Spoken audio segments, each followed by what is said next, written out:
Justice of the District Court, now sitting in Plymouth, within and for the Commonwealth, draw near, give your attendance, and you shall be heard. God save the Commonwealth of Massachusetts. Court's now in session. Please be seated. Thank you. Good morning. Today is Wednesday, October 22nd in the year 2014. Resuming criminal trial matters, Susan Carpenter, Mary Conathan, Sarah Thatcher, and Diane Turco. All parties are present, Your Honor. Bob, you ready to proceed? I'm ready, Your Honor. Call your first witness. Your Honor, I would like to take the stand as a witness, defense myself. I would like to take the stand in defense of myself. You'll have that option. You'd like to go first, sir?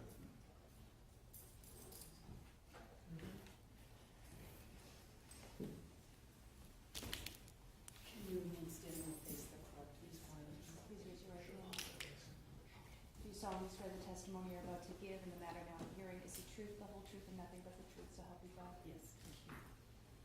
Well, I mean, the way this operation being representing yourself, you do have to preserve the record. So in the course of your examination, what I ask is that you pose a question, pause momentarily, make sure that neither party has an objection to your question, and then you may answer your question. Oh, okay, okay.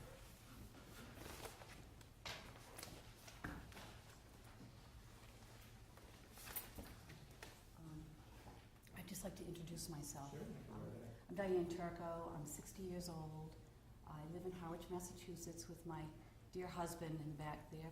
We've been married for 37 years. We have two lovely children, two grown children. Justin is a volleyball coach at Salisbury University, and he's married to Tiffany, who's an RN. And our daughter, Emily, who is a teacher, and she's married to Joe, who's a lawyer. And I was just blessed with my first grandchild, who's turning 1 in 2 weeks. My career has been working with children with severe special needs. I was part of the first group of... You have to start asking us. Oh, okay. Okay. And you should direct your answers to both myself and the audience. Okay. The attorneys need to hear you as well. Okay. So what is some of my background? My background has been working with children with intensive special needs. I've spent over 33 years in the field. I started in 1976 when the state began to deinstitutionalize our state institutions where children were warehoused. And I continued on that career in the public school system. I recently retired in 2012. I retired actually early because of the Pilgrim nuclear power dangers and felt my time was better spent in trying to close the Pilgrim nuclear reactor.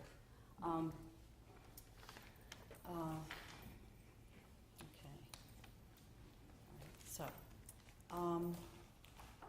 what happened on, so I'll say, what happened on May 14th? Well, let me back up a little bit. 11th. I thought it was May 11th, I'm sorry. May 11th, sorry. Mother's Day of 2014. Well, if I could just go back. Well, what was my history to get to Mother's Day, May 2014, sorry. In 1982, when I was a new mother, I went to a program on nuclear power and nuclear weapons, and Dr. Caldicott presented that day, and I was blown away by the information about the dangers of nuclear weapons and nuclear power and radiation and what's happening in our world. And with my new little baby, the world opened up to me, and it became a total responsibility. And I took it to heart that I would spend my life working to end nuclear war and nuclear power because it is such a threat to life on this planet. And I held my baby in my arms, and I thought of every other mother in the world, and thought that... You have to try to confine Okay. your answers. Brevity and conciseness is part of the trial process. Okay. So you can ask yourself a limited question and provide a limited answer. Okay, yes, I will do that. Okay. From there, I started working with on the nuclear weapon. Oh, I'm sorry. Okay, so, all right, going from there to here. Next, what did I do next? Then next, I joined groups. I became educated. I went to marches. But I was a young mother. I was teaching full time. I was in graduate school, so I had a lot on my plate, but I did the best I could. Moving up and forward, all through the 80s, in 1988. So then what happened? In 19... Mr. Chair, and I appreciate the background you provided, and you certainly indicated that you did become aware of this issue, interested and passionate about this issue. Okay. That if we could try to focus on the issues that surround this trial. Okay. The instances of the day down at Pilgrim Park. Okay, all right, so what work have I done before Mother's Day? Okay, before Mother's Day, I've been involved in the Pilgrim Nuclear Power Reactor since 1988 when there was a restart after a 2-year shutdown for problems at the reactor. Yeah, I'm sorry, Oh, is that too long? But I Okay. appreciate you Okay. bring your testimony to Today. this section. Okay, okay, all right, okay. Okay, so what happened before Mother's Day? A group of us in Cape Town Winters got together and felt that we needed to talk about the radioactive releases at the Pilgrim nuclear reactor and what we know to be as ongoing dangers to the population. So we decided to have an event on Mother's Day. Rather than spend it with my mother going out to dinner or with my daughter and her baby as a grandmother, I chose to take part in an action to call attention to the dangers of the Pilgrim nuclear reactor, because as mothers and grandmothers we have a solemn responsibility to protect our children. On that day we held a rally at St. Catherine's Park in Plymouth, and at the rally we had people speak. There was poetry. Internationally known poet Marge Piercy wrote a poem titled You Can't See the Wind, that talks about radioactive materials just floating in our environment and damaging and killing. We had a woman from the Wampanoag Nation speak about how we need to protect our earth. We had mothers speak, and Sarah read a beautiful proclamation. Just before that event, I did meet with Captain John Rogers of the Plymouth Police to let them know that we would be having a rally there, and that we would have a march, and that we would march down to the Pilgrim reactor. He did ask me if there would be any arrests or people seeking arrests, and I said, I don't know. There may be some folks who risk arrest, but I don't know. So we had this all set up with the police ahead of time, because we are very transparent with the police, and they've done a great job. So we had our rally. We had our moments of silence. We had our reflections, and we marched down to the Pilgrim reactor. There we had one more talk. I think we read the proclamation again. And we had plants. We had flowers we were going to plant on the reactor site. We see the Pilgrim nuclear reactor is the greatest threat to our health and safety. And we had, and it's called the Pilgrim Nuclear Power Plant, but we brought plants of flowers. We had pansies, and we were going to symbolically plant them on the ground, because in our world, plants are beautiful, full of color, and bring joy when they're given as a gift. I usually give my mother a beautiful plant. Oh, okay. All right, so that was our reason to, as a symbolic act, to plant flowers on the reactor site. And as I walked onto the site, I walked up the driveway. There was a police car, a van in the back, and there were police on the property of Entergy. And I walked on the property and was arrested. So the purpose of our action, in the best American tradition, we were using Objection at this point, Your Honor. Okay. So why did you walk on the property?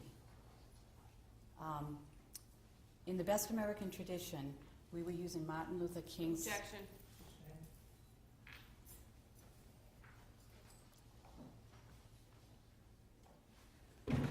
As for the grounds of the objection, Your Honor. I'm not sure you have standing counsel. Could I ask? Sure. Oh, okay. Can I ask for why? Ms. Fowler? Your Honor, Commonwealth's objecting to the basis of the we Oh. mentality. This witness can certainly testify to what she did and why she did what she did, but the other individuals have all taken the opportunity to speak for themselves. Thanks, Ms. Fowler. The objection is sustained. Okay, thank you. in the best American tradition, I was using what Martin Luther King describes in his letter from the Birmingham jail, an approach called creative tension. Creative tension is when the community is confronted with a problem and it is dramatized so that the issue can no longer be ignored. And that's why I walked on the property of Entergy Corporation at the Pilgrim Nuclear Power Station with a plant to say that I, as a grandmother and mother, know what a plant is. And that reactor is an aging factory of death. And that's why I walked on that property. And there to protect the children and call attention to the community that we need to act and shut this down. Any other questions?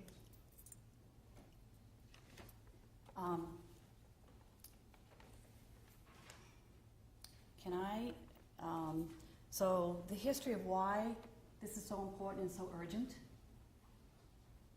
What is the history of why this is so important and urgent? On March 11th, 2011, Fukushima blew. The world changed that day because it blew away the myth that nuclear Objection. power is safe.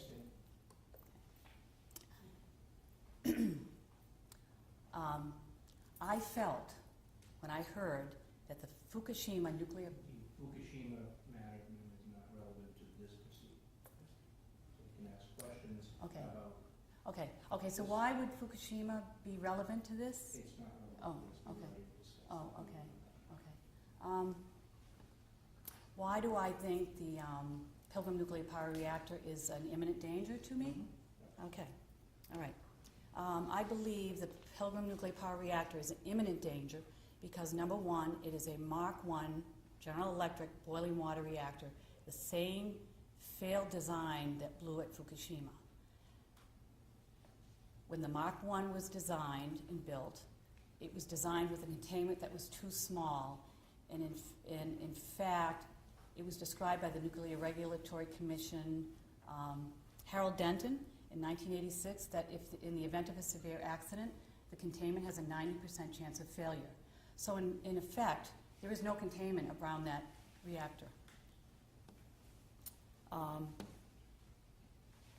The spent fuel pool is another danger that I am concerned about every single minute. That spent fuel pool at Pilgrim is on the attic of the reactor with no containment roof over. As Dan Wolf testified, Senator Wolf testified, the structure was designed so that if it blows, it goes up. So the spent fuel pool is outside the main containment. It was designed to hold 880 spent fuel assemblies, but because there was no repository for that waste to go anywhere, the NRC amended the license so that they could add more spent fuel into the pool, and it now holds over 3,200 spent fuel assemblies. I read a document by Dr. Gordon Thompson that was completed by the Attorney General's office in 2006 when the relicensing was taking place, and I felt so concerned again when I read his conclusions that in the event of an accident at the spent fuel... Objection.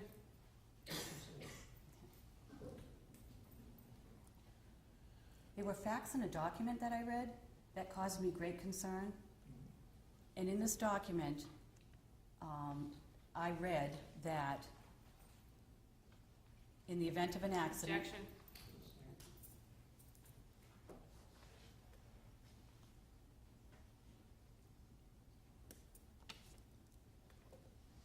You just start with a question. Okay, right. Thank you. What concerns do you have about the spent fuel pool?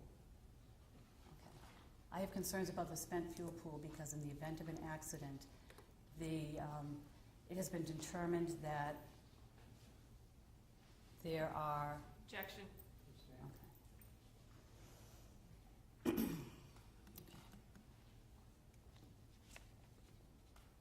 The spent fuel pool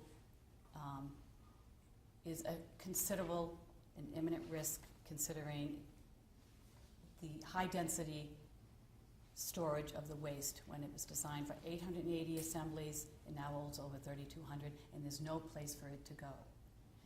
Also, if the water leaks out of that, there could be a spontaneous fire that would not be able to be put out, that could cause 24,000 latent cancers, $488 billion in damage, and it could contaminate hundreds of miles downwind with deadly radioactive materials. So the spent fuel, another concern that I have beyond just the release of radiation and the children is for the children on Cape Cod too. Why am I concerned about the children on Cape Cod and the Pilgrim nuclear power reactor? Number one is the Nuclear Regulatory Commission has determined that there are 2 emergency planning zones, and may I show a map that shows those zones? Okay. All right. Okay. The Nuclear Regulatory... Just take the top part of it. Oh, okay.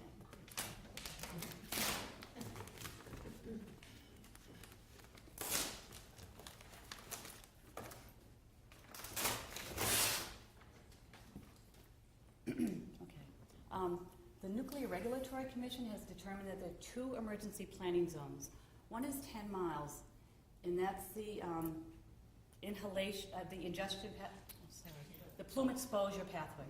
All right, and in the zone, if there's a severe accident at Pilgrim, people will be asked to evacuate because the only safe way. Objection, Your Honor. Oh, okay, sorry. Your Honor, I object to this partially because this is not the map that the defendant gave me on Monday, so yet again, it's a piece of evidence that I'm just seeing at the time they're using it. I also object because I don't see any sources or any citation or any indication that that's actually what came from the NRC, so I have some concerns with regards to the foundation that's been laid as to what that document actually is. For all I know, it's something that Ms. Turco created herself over the weekend with no added information. Ms. Turco, you want to be heard as to that? The map is not from the Nuclear Regulatory Commission, but the information is, and it's open to the public, and most people know about the emergency planning zones if they're aware about Pilgrim. And the copy wasn't provided from Ms. Butler? I could use a copy in here if you'd rather, that I gave her. This is just a larger version. All right. Which would you like me to? You can use the large one for explaining your purposes. Okay, all right, thank you very much. Okay, all right. So the plume exposure is 10 miles, and what the Nuclear Regulatory Commission is telling the population is that evacuation, the best way to prevent injury from radionuclides is to get away from them and to not be exposed to them. And then there's a 50-mile emergency planning zone, and that is the ingestion pathway zone, and this is an official Nuclear Regulatory Commission zone. We are an identified population at risk, and what we've tried to do too is that Boston is there too. But a lot of people don't know about that, and that's one of the purposes Objection. Okay. All right. I'm sorry. Anyways, okay, so why is this important to our health and safety? This is important because because the bridges on Cape Cod will be closed if there's an accident at Pilgrim. If a plume is going south, we will not be evacuated. We have been told by the Massachusetts Emergency Management Agency, Kurt Schwartz, who came down and spoke in Harwich to the Barnstable Regional Emergency Planning Committee, of which I'm a member, that the bridges will be closed, there will be no evacuation. We will come down with hazmat suits later and determine where the hot spots are. And just like, and move everything living out. I have the transcript to this. I gave it to the DA. And everything living will be moved out. And you won't be, and just like at Fukushima, you won't be able to go home for a very long time. I find that completely unacceptable, and that's why I'm here. It's so unacceptable that a corporation is operating here at the risk to the whole public. And we are an expendable population to the profits of Entergy Corporation. Objection. I feel, okay, so how do I feel about this? I feel that we are the expendable population to the profits of Entergy Corporation. When the government makes a plan like this on paper, this isn't hypothetical. There's a lot of work put into this. This is real. It's real today. It's real every minute. that this is a plan for us to take the radiological hit and then be relocated. To have our children be dosed with radiation that we know from Dr. Clapp that no dose, 0, is the safest dose, and that it's cumulative. And as Americans, we should be uprising about this, that a corporation has more control over what happens to us than the people. And I'll ask myself that question, what have you done to try and change this?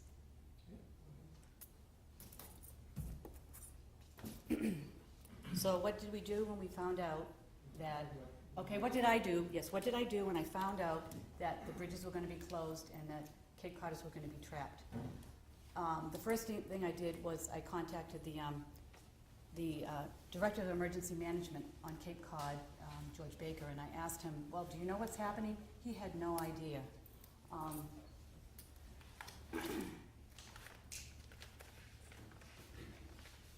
He had no idea. We asked the I asked the Massachusetts Emergency Management Agency if we could have a copy of the plans, because I've been doing this since 80, so I knew that they were closing the bridges. Just Fukushima seemed to make everything so much larger. So we asked for the book, the plans. We were told we couldn't get them. After letters and letters, we got them. And I have one page of the plans. I left the book at home in my mudroom. But the plans block Route 6.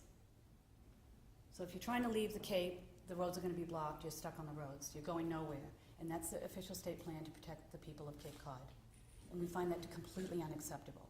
And that means that the children on Cape Cod are going to be dosed with the radiation from a plume if there's a severe accident. This is an accepted fact by the state. How do I feel about that? I am totally outraged that our government puts us in this position. And that's why we're here in your court. Okay. Ms. Powell, any questions? Oh, sorry, Mr. Powell, any questions for you? Ms. Turco, there are certain documents you've read over the course of the years that have helped inform your opinion. Is that correct? Yes. And some of those documents you shared with the prosecutor and came to an agreement that they would draw no objection. Is that correct? Yes. Could you please review with the court, first show it to the prosecutor, what those documents are? I'm going to object to that gross mischaracterization. There still has to be a proper foundation and a proper forum for those documents to come in. While I certainly agreed that if the proper foundation was laid and they were admitted properly, then they could come in. But to simply say that I agreed that they would just come in, first of all, is false. And second of all, again, we are still a court of law. There are rules that have to be followed here. The question to Ms. Turco was whether there were any documents that had informed, I'll leave it at that. Were there any documents that informed your opinion over the course of the years? Yes or no? Yes. Yes. Do you have any of those documents with you? Well, the recent document I have is a letter from the governor in response to a public advisory question that was put on the ballot on Cape Cod. Have you provided a copy of that document to the prosecutor? Yes. Is there something in that document that has particular significance to you relative to your actions on the 11th of May in the year 2014? Yes. And what is that? What has been happening is we're finding we're getting more and more support on the Cape, people calling for the closing of the Pilgrim nuclear power reactor because of the public health and safety dangers and risks. I have a letter from, if I could go back, in the spring of 2012, we had a campaign. We felt we needed to connect people with the issue, and how do you do that is to put a ballot on the question, using our democracy, having the conversations going, having people challenge us. It's a way to engage the whole community. So we put a public advisory question on the ballot that asked, we request that Governor DeVal Patrick request that the Nuclear Regulatory Commission uphold their mandate and call for closing Pilgrim Nuclear Power Station because the public safety cannot be assured. We didn't find that closing the bridges and allowing our children to be dosed with a plume of radiation ensuring safety, and it wasn't acceptable. So this ballot question went on every town on Cape Cod, and it passed on every town on Cape Cod. It also was put on 5 towns on the Vineyard, Martha's Vineyard, and it also passed there. So I found that we had very strong public support, and the interest in this issue was growing on Cape Cod. So we asked the governor, he got the message from all the towns, and there was never a letter. So we asked if we could have a meeting, and yes, we will, but in a few months, and we waited, and then we asked for another meeting, and we had a meeting with Maeve Bartlett, the executive Office of Environment and Energy. Is this Okay. all in? Okay, anyways, I don't have to go to the. Are you looking to admit this letter? Yes. So, Okay, do you have a letter? yes, so we finally got the letter from the governor, and, I would just ask which letter. There are 2 letters that were provided to me, one from 2012, one from 2014. Which letter are you talking about? both actually. Any objection to that? No, Your Honor. Okay, those are you. Okay. Just give it to Madam Clerk. Oh. They're going to be marked as an exhibit, Your Honor. They're going to be marked as exhibits. Thank you. Okay.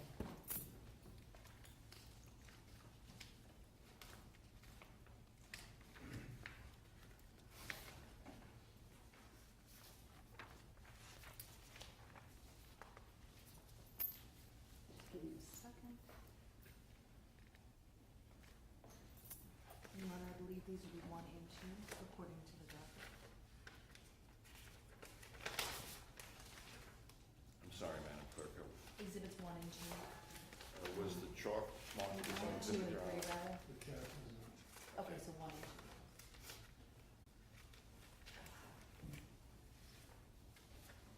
The 2014, I have, sorry.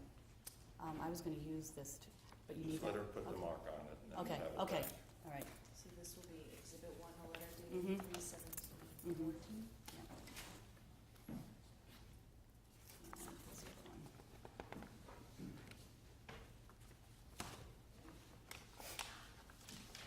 That's not it. You think you have 2012? Do you have the 2012 one? Sorry, I'm still looking for it. I thought it was in this clip. I'll happily share my copy with the court. Thank you. You had a copy? Okay. Would you like this number on it? Okay, all right, thank you, okay, all right. The 2012 letter was to Gregory Yazko, he was the chair of the Nuclear Regulatory So Commission? the documents will speak. for Yes. themselves. Oh, okay. Okay. Ms. Turco was Yes. there. May I Yes. further inquire, Your Honor? Yes, you may. These documents that have been admitted into evidence, was there something in those documents that informed your behavior on the 11th of May in the year 2014? Yes, the letter from Deval Patrick to Gregory Yazko, who was the chair of the Nuclear Regulatory Commission at the time. Could you refer to the date of that, since there are 2 letters? The first date is May 7th, 2012. Thank you. Go ahead. All right, and this is what he says. He's asking, Governor Patrick is asking the chairman of the NRC to withhold the relicensing of the Pilgrim Nuclear Power Plant. And this is what really threw me. There are a number of serious concerns that have been raised regarding public safety, public health, and in the environment, and I request that the Nuclear Regulatory Commission thoroughly consider these matters prior to making any decisions on Pilgrim's license renewal. And then you referred to a second letter. The second letter. So Pilgrim was renewed over the objection of the governor, and actually the objection of Chairman Gregory Yazko. He voted against the relicensing of Pilgrim. So here is our governor saying that he has concerns about health and safety, and they were ignored. Do you know, if I may, whether the Attorney General of the Commonwealth was involved at that time? The Attorney General also wrote a letter asking for no relicensing. She actually had, was in complete agreement with the governor. So the question is, do you know if the Attorney General was also involved? Yes, she was, yes. And do you know what the Attorney General did, without stating the specific content, what the Attorney General did in relationship to this issue we're talking about? Well, the Attorney General commissioned a study by Dr. Gordon Thompson, in which he determined that the spent... Objection. Okay. As a result, go ahead. Oh, If and the it's a other letter, you document asked and about the other evidence, letter. you can Okay. read from it. And then the second letter is a letter following up from our votes on Cape Cod. And the governor says, I'm writing to you on behalf of 15 southeastern Massachusetts communities which have expressed their serious concerns about the safety of the Pilgrim Nuclear Power Station. These communities, which geographically surround the facility, each have issued local statements calling for the closing of Pilgrim and have shared with me their grave concerns related to the impact on citizens should there be an accident. Because there is no viable evacuation plan in such circumstances, I share these concerns. So here's the governor saying there will be no evacuation. He understands that the population is at Objection. risk. Yeah, okay. What I have interpreted from this... Objection. The document will speak. Oh, okay, I see, okay, all right. And then what, the other thing that really, Objection. There's no question here. oh, I'm sorry, sorry. Anything else in that document that was of particular significance to you, Ms. Turco? Just that he does talk about asking that the chair of the NRC consider decommissioning Pilgrim. Did you ever meet with the chair of the NRC? Yes, I did. And what was the nature of that meeting? I went to meet Alison McFarlane, the chairwoman of the Nuclear Regulatory Commission, to express my concerns about my community, that there is no escape from the Cape, and that the government, as I said, is allowing our population to be expendable to the corporate profits of Entergy, because we are told we will be taking the radioactive hit, and that is unacceptable. You were also, so as a result of these ballot questions, what, if any, action did the governor take? He ended up writing a letter to the Nuclear Regulatory Commission. Was there anything else that you were required to do to get the governor to write that letter? We had a meeting. I had a meeting with members of the Environmental Committee and the Coastal Zone Management, and then we said, this isn't a precursor to our meeting with the governor. We wanted to meet with him. Phone calls, emails.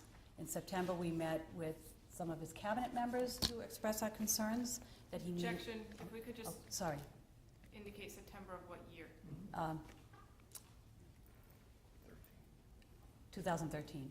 So I met with a group, and we expressed our concerns again and called for him to write his letter to close Pilgrim, to follow up on the mandate of the people. That still hadn't happened. They said a few months, maybe we'll have a meeting. By the end of 2013, we still haven't had a meeting, and then my last call was, well, you've already had your meetings, and I said, we requested to meet with the governor, and I was told, you've had your meetings, the issue is resolved, and I said, Objection. okay. Did you ultimately have a meeting with the governor, yes or no? Yes. And how did that come about? Well, I was outraged that the governor wasn't, oh, sorry. Just answer the Okay.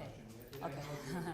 All right. Passionate about Okay. this, but it's a All very right. precise. Okay, so how did we get to meet the governor? Yes. We decided that we needed to kind of step up and cause some creative tension, using again Martin Luther King's, from a letter from a Birmingham jail, of a way to move communities. The problem was that he hadn't responded to the votes of the people. So we organized a rally right at the Gardner Auditorium at the State House. We rented a bus and had a busload of people from Cape Cod. We had representatives from every town representing their town. We had children. we had grandmothers. We had a speak out, Wake Up Governor, at the State House for 2.5 hours. And then we marched up to his office, and we had a sit-in, and we said, we're not leaving until you answer the people. It's been over a year, and we've been patient, and we need an answer. We need that reactor to be closed now. And his staff said, well, we can have a meeting. And we said, we don't want a meeting, we want an answer. We were asked, well, you know the State House closes at 4:30? And we said, we had... Objection. Okay. If I'm understanding you correctly, the governor had not responded up until this point of the sit-in in his office to the ballot initiative from the 15 Cape Towns. Is that correct? Correct. During the time of the sit-in, the governor ultimately did elect to meet with you. Is that correct? Yes. And it was as a result of that meeting that this letter that we're referencing was finally written. Yes. Thank you. Yes. We...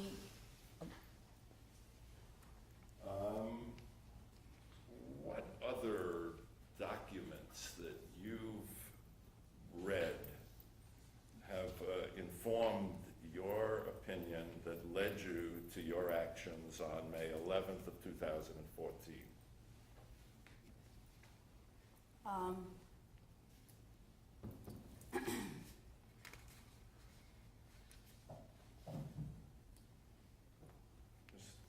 Okay, If there's a document that informed your opinion, could you tell us the title of the document? Okay, well, basically, the risks and risk-reducing options associated with the pool storage of spent nuclear fuel at Pilgrim and Vermont Yankee and... Let's take them one at a time, please. Okay. And this particular document, is this a document that you've shared with the prosecutor? Yes. And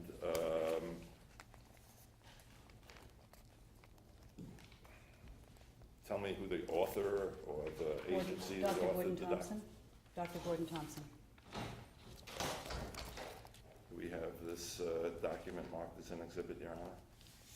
Object to it, Your Honor. Here you go, Mr. Thompson. Your Honor, if I could also just, never mind, I found it. Thank you. Under what theory was this document given? This document informed Ms. Turco's opinion about what the dangers were that were presented to her and caused her to act in a particular manner. The document constitutes hearsay that is inadmissible under any exception to the rule. The objection is sustained and the document is excluded. Any other documents that informed your opinion relative to the risks that you believe are attendant at the nuclear power station? Right. There are others, but would they... Let's take them one at a Okay. time, please. Report to the Massachusetts Attorney General on the potential consequences of a spent fuel pool fire at Pilgrim of Vermont Yankee by Jan B.A., Ph.D. I would object to that coming in, Your Honor. You want to be heard, Mr. Thompson? No, sir. Again, the document in this case is hearsay outside any available legal exception and is excluded. It's also a question of relevance as it pertains to the Yankee. Well, it's Pilgrim and Yankee. Oh, So, Pilgrim. yeah, no, that was So there Pilgrim, would be yes, some yes, yes. Any other documents that informed your opinion relative to the risks at the Pilgrim nuclear facility and that caused you to act further on May the 11th, Those are the- 2014? Those are the two documents I gave to the DA. Any other documents? I don't have any with me.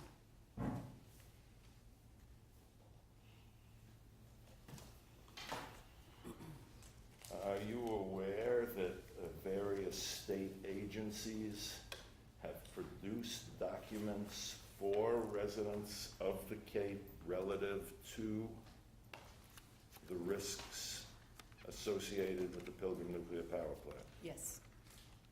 Do you have any of those documents with you?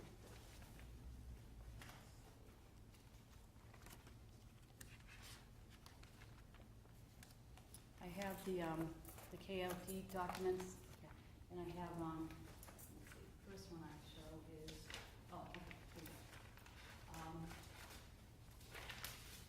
documents from the Department of Public Health. I've got a document from the Department of Public Health. I actually have a brochure too from them. This has been on, can I speak to it? This particular document, did it help to shape or form your opinion relative to the risks at the Pilgrim nuclear facility? Yes, yes. This is a document put out by the If I could Department. just object and ask what document it is. It's radiological emergency planning. It's a, yeah. You never heard about it? No. It's not, No, I didn't know. the rules, they're meant to be followed, they're meant to be efficient, they're meant to allow all of the parties to fair hearing. Really goodbye, so frankly, Okay. But I do have, Any other documents that you provided copies to the prosecutor about? yes, yes. I did provide the prosecutor with a shelter in place during radiological emergency. Okay, good. All right, And what about that particular document Okay. informed your opinion? okay. Okay, so, this is a document that I did, radiological, emergencies. In the 50 miles on Cape Cod, because we can't leave in the event of a radioactive plume hitting us, the Department of Public Health has given us potassium iodide pills. And this is what I get from my town, in the event of a, Objection. oh, can I? Your Honor, Okay. the document that was referred to was the shelter-in-place document for which the Commonwealth has a one-page fact sheet. Mhm, that, mhm. It- Right. But Commonwealth was only provided with the first one Mhm. page. Right. So I have no problem with that. If they want to admit that first page into evidence and have Yeah. that come in, that's fine. Okay, yeah. That's, I'm only showing, that came in the packet of my KI pills. And what surprised me when I read that was that the first sentence is, the terrorist events of 2001 made many people wonder about the possibilities of terrorist attack involving radioactive materials. That shocked me that I'm in my town getting pills for Pilgrim, and there's a statement related to a terrorist attack, which made me think that can happen quick. We heard Dan Wolf say yesterday it would take 6 minutes for an airplane. Objection for commenting on prior testimony. I did hear, Okay. and Okay. at some point you'll be able to refer to. Okay, oh, all right, okay, all right. So these are potassium iodide pills. You're supposed to take them before you're, step back. If it's of any assistance, I'm familiar with them. Oh. The child has them, I have them. Oh, okay, all right, so you know, okay. So all of Cape Cod has these. We're outside that 10-mile zone, but because we're gonna be trapped there, we're given potassium iodide pills, and that's it. There's no way we're going to escape from the Cape. So now this, okay. So, Your Honor, do you want that marked as Exhibit 3? The first page of the document, you know. Okay, yeah.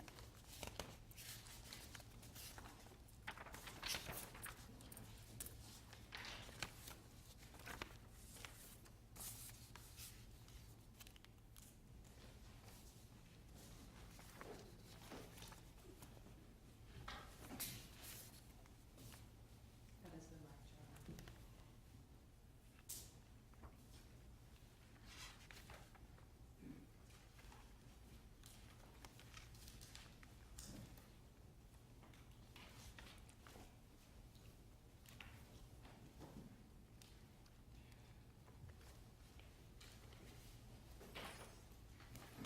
Have you familiarized yourself with the materials that are available to the public on the United States Nuclear Regulatory Commission website? Yes, Have you familiarized yourself with the materials on that website that talk about the dangers of low-risk radioactive emissions? yes.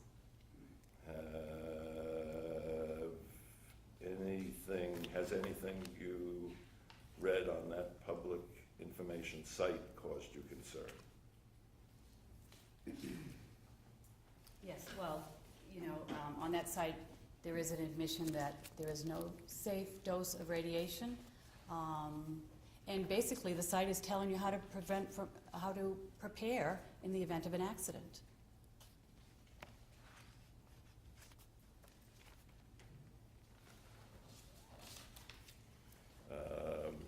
In addition to how to prepare in the event of an accident, does it refer to anything about the risks of exposure to radioactivity?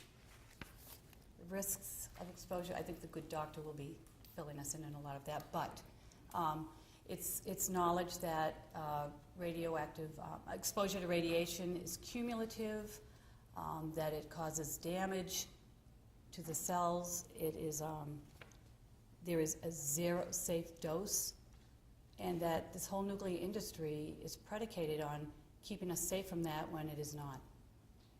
Thank you. I have no further questions this time. Ms. Hall?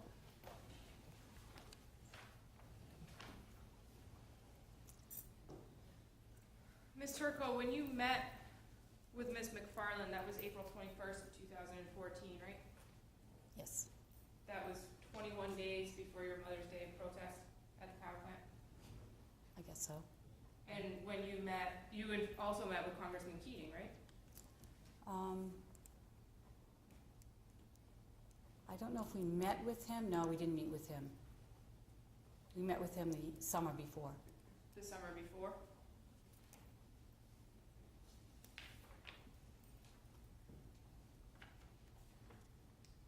Didn't you receive a letter from him in April of 2014? You'll have to refresh my memory on that one. Is this the one? Let's take a look at Okay, it. you've got this, yeah. This Yep, is the that's letter it. you received Right. from Mr. Keating Right. on April 25th, Oh, you know what that was? 2014, right? Yes. I do know what it is. I'm asking if you know what it is. Okay, no, I met him at Is a, this the letter that you received from Congressman Keating in April of 2014? Yes or no? yes, it is. Your Honor, I would ask that this be entered into evidence. Any objection to the other coming, Mr. No, I don't. Can I explain? It wasn't a meeting. I met him at a rally. The way, Okay, the way Right. these were discussion and answers, okay, we let them opportunity to respond. okay, okay, thank you, thank you. Exhibit, We'll okay, make that before. No, sir. exhibit 4 is good. Okay.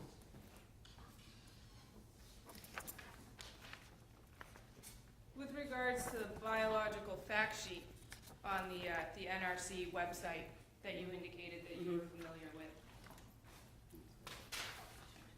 that website also contains information that 50% of radiation is from natural sources, right? Let me just get that, okay? Here, let me show it to you. I've got it. Right here.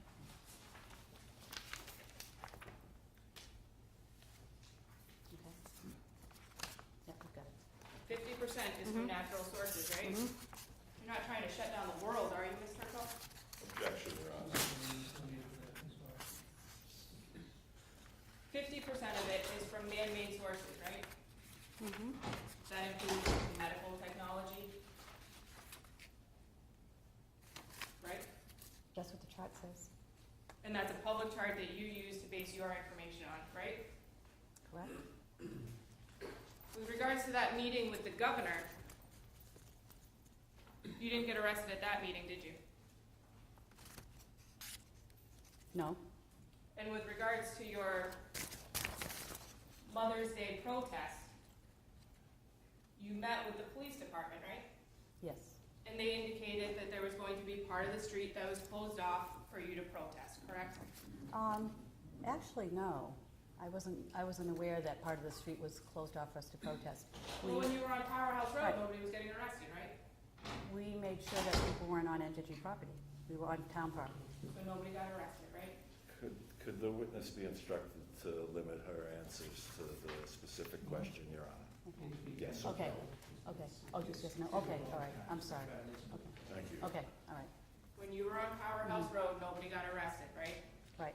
And in fact, nobody got arrested until they crossed past and moved past the security gates at the power plant, correct? I'm not sure if some people walked up and then walked back off the property. You didn't get arrested until you walked past those security gates, did you? Right. And when you walked in holding your flower that you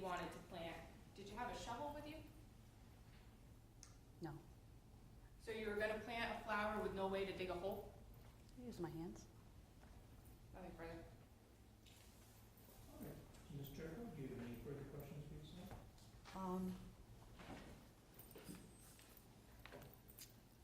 And they do need to be confined to the scope of the cross-examinations. Right.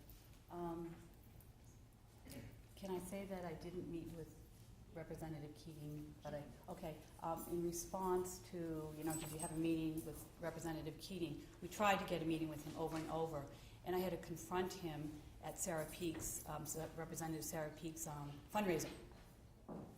And that's how I got that letter, because I said, we need to have this letter. We had been calling him and trying to have meetings. So that's how I got the letter. So I did not have a meeting with him. And up till now, we're still trying to have a meeting with him about Pilgrim.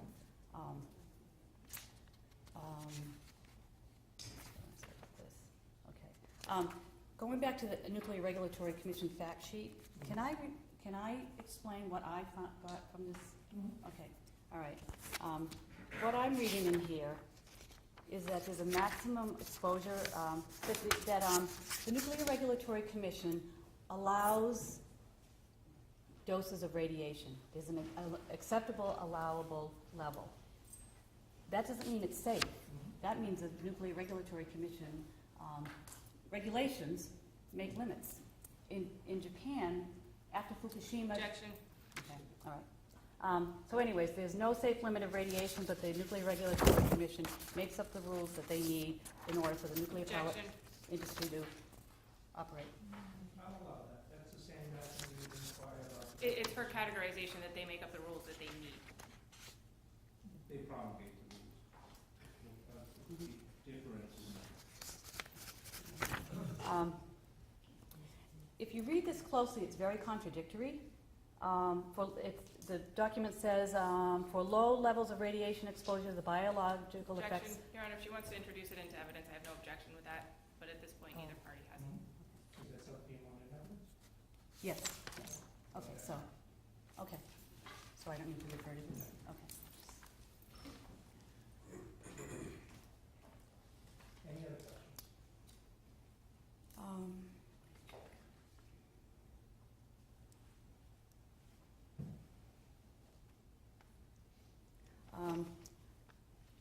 What's another reason why you are standing here in this court?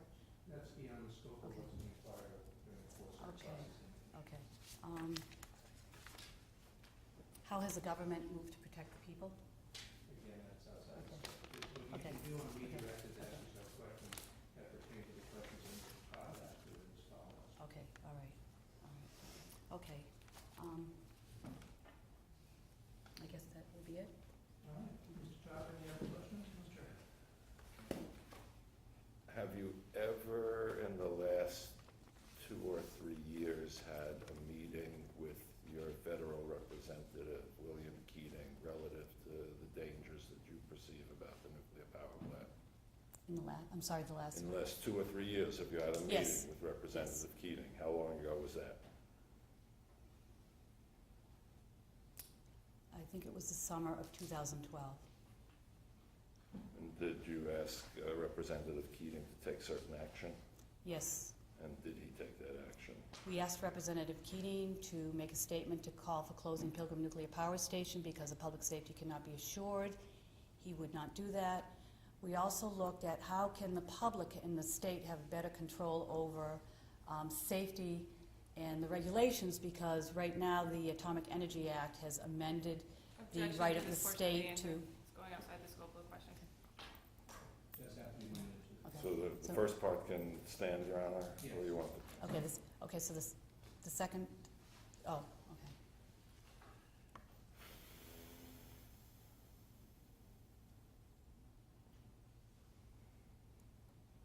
There are other federal officials who you've tried to meet with relative to your concerns about the Pilgrim nuclear power plant. Yes. Who is that? Senator Markey and Senator Warren.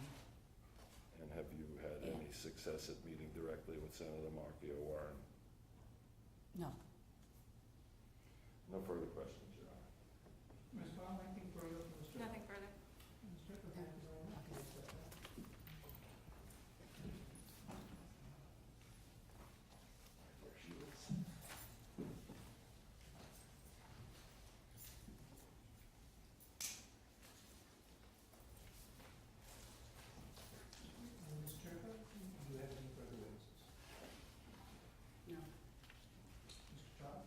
guess I called Dr. Helen Caldicott for the drama.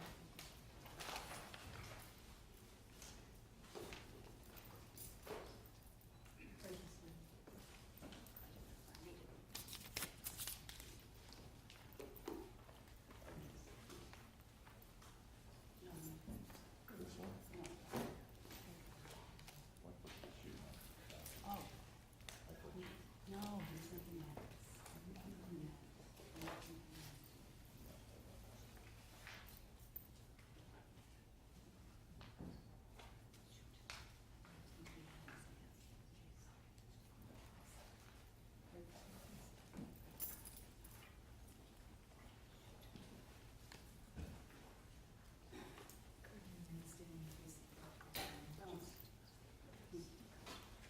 Do you solemnly swear the testimony you're about to give in the matter now in hearing is the truth, the whole truth, and nothing but the truth, so help you God?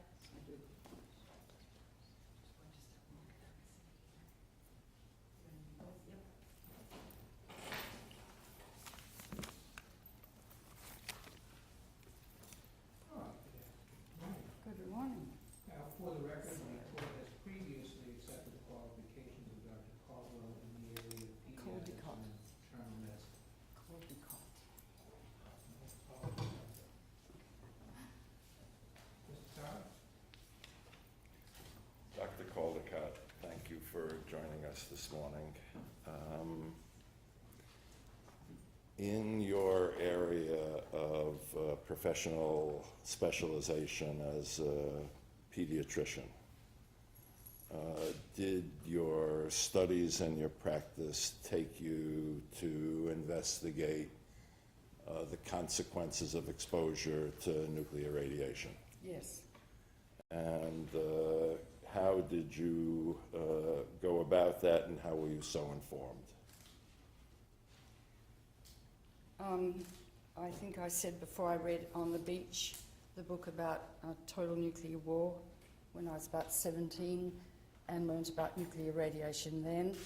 And in the city I lived in, Melbourne, was the last city on Earth to survive, and then it described, as the radiation moved down to Melbourne, how people started dying of acute radiation illness, and how families were given cyanide to kill their babies quickly so they wouldn't die terrible deaths. At that time, and then the end of the book, all human beings have died. And then I went to medical school age 17, and I learnt in my biology class about Muller's experiments with Drosophila fruit fly, for which he was given the Nobel Prize. And he irradiated Drosophila fruit fly and followed their genetic abnormalities and chromosomal abnormalities generation to generation to generation. And I learned also how radiation mutates the regulatory genes in cells to induce cancer years later. And at the time, Russia and America were exploding bombs in the atmosphere and covering the northern hemisphere with radioactive fallout, and I couldn't understand as a young medical student why they would be doing this when I had just learnt how dangerous radiation was. I need some water actually, and there's no glass. Yes.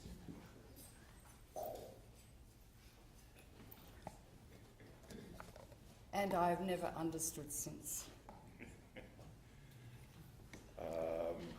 After you received your medical degree, did some of your practice take you into the realm of childhood cancers and childhood diseases? Yes, I came to Boston in 1966, where my husband had a job at Children's Hospital Medical Centre in radiology, and I happened to get a job in the cystic fibrosis clinic with Harry Schwachman, the pioneer of cystic fibrosis. And of course I know that genetic diseases are caused by radiation and have been for eons of time, which has caused evolution plus genetic diseases from mutations in genes. And 1 in 25 Caucasians carry the gene for cystic fibrosis. So of course it tied in with my concern about radiation, all forms, medical background, and from nuclear power and production of nuclear weapons. Have you conducted studies and participated in colloquia following up on your concerns that began in the early 60s? Yes. Could you give us an indication of some of the highlights or more significant? Well, in those? 1971, I came back to Australia.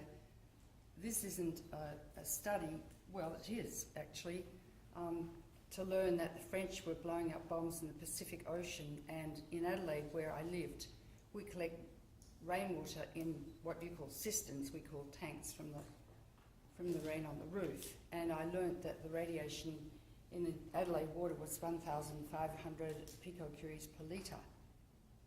So I wrote a letter to the editor saying that children could get leukemia or cancer from this radiation, strontium-90 concentrating in their bones and the like. And then that night I was asked to appear on television, so I was on television frequently as the French blew up more bombs. So I educated the Australian people about the dangers of fallout and radiation. And did you continue to educate yourself over the course of the decades about these dangers? Absolutely. I kept up with all the literature. Have you made a particular study of the radioactive emissions from Mark I GE boiling water reactors? Yes. And could you describe what the nature of your investigation and study was? Well, Mark I GE boiling water reactors and all other nuclear reactors cannot operate without continually emitting tritium into the atmosphere and the water. Tritium is made by interaction with neutrons and water molecules and the like, and boron as well. The only thing that retards the escape of tritium is gold. So tritium escapes from everything, stainless steel glass.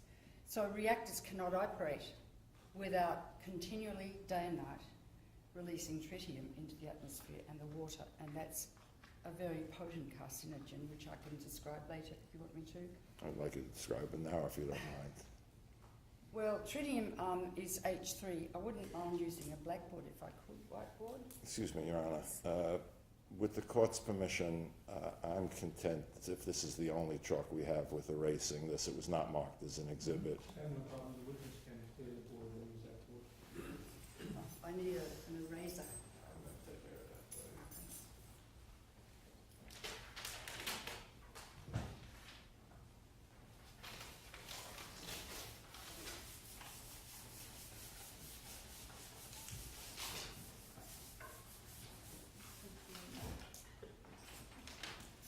Well, tritium is radioactive hydrogen, H3.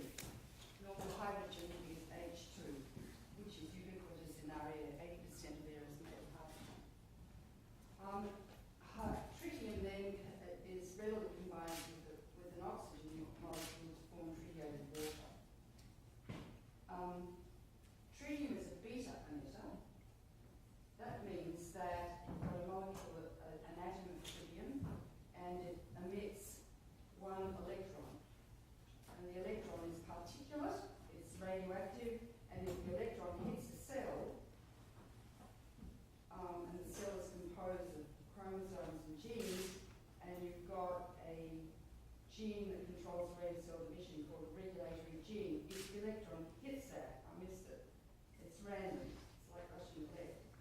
Then the gene, either the cell dies or the gene is mutated. The DNA molecule changes biochemically. And it can sit for any time from 2 to 80 years. Nothing happens. And then one day, because regulatory gene has been damaged, the cell starts to divide in an uncontrollable fashion, producing trillions of cells, and that's a cancer.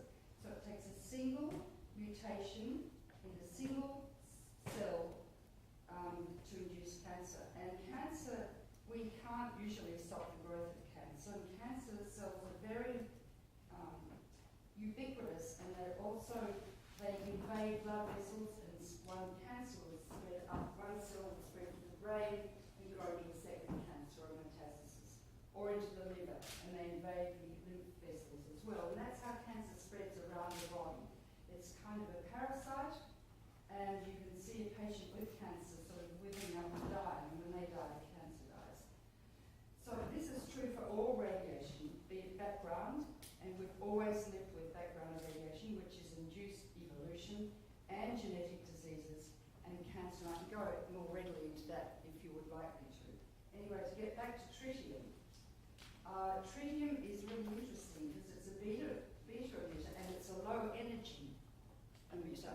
But when it's inside the body, because it's low energy, the tissues absorb all that radiation, all that energy.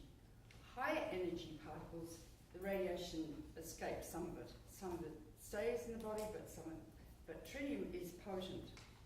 Tritium can be absorbed through the skin. The skin is the most important organ of the body. Nothing gets through the skin. But tritium is absorbed. So therefore, on a day like this with the fog, and tritium continually escaping from Pilgrim, which it does, you've got tritiated water. So if you're immersed in a cloud of fog, it can be absorbed through the skin.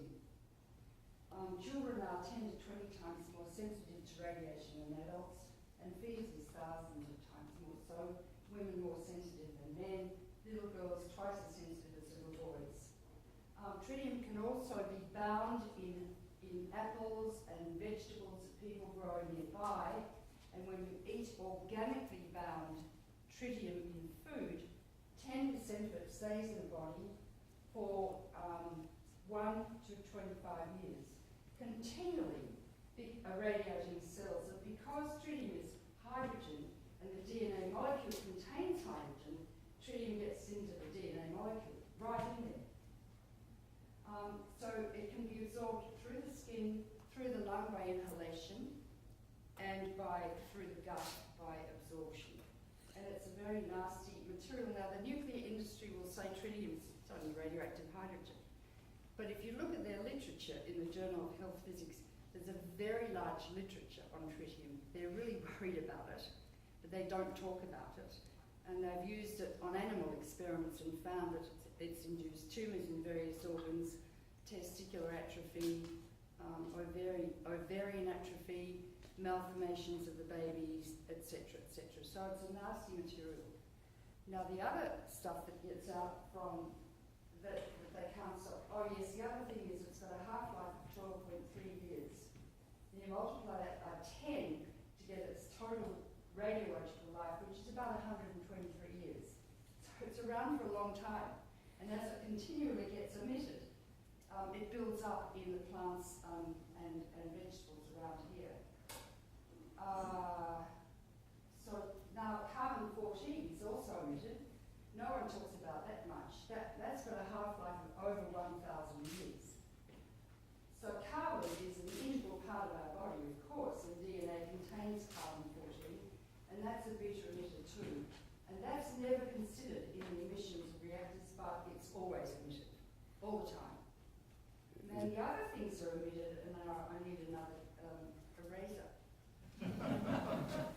Your official eraser at your service.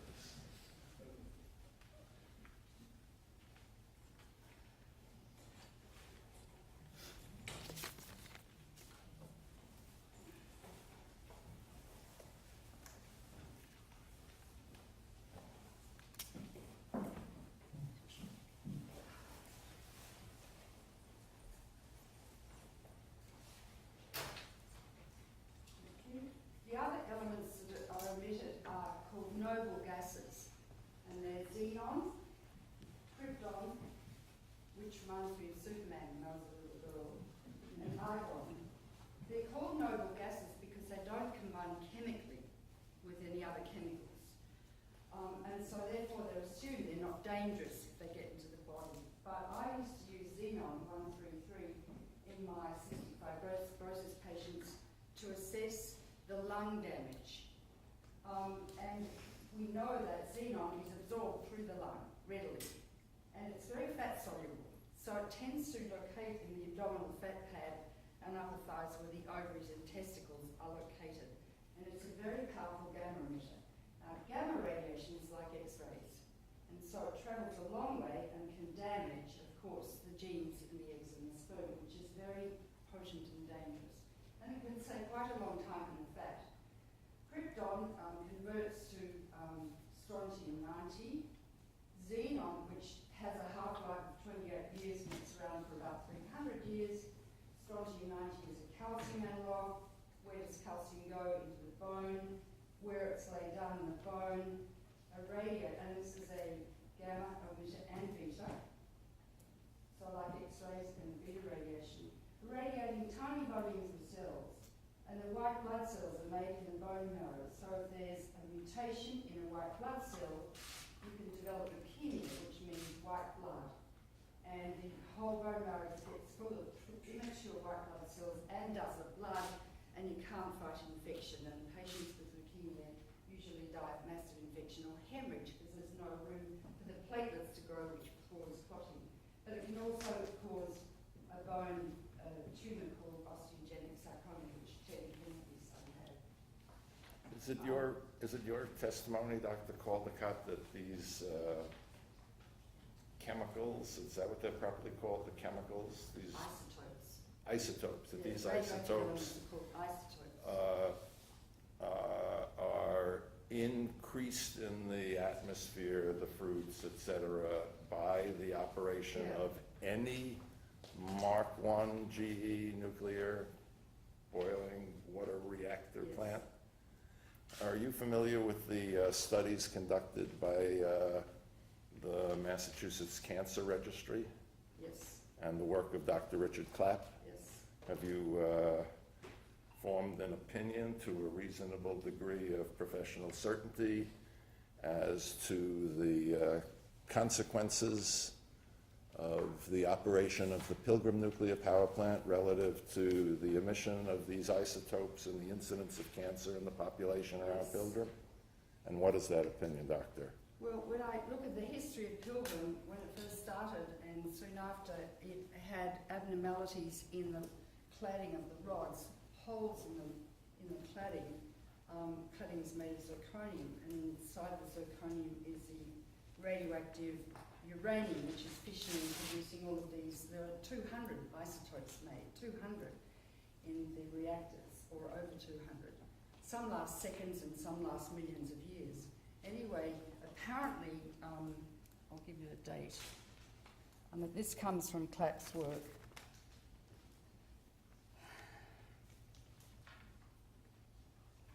In 2004 to 2005, there were perforated cladding, and they found plutonium.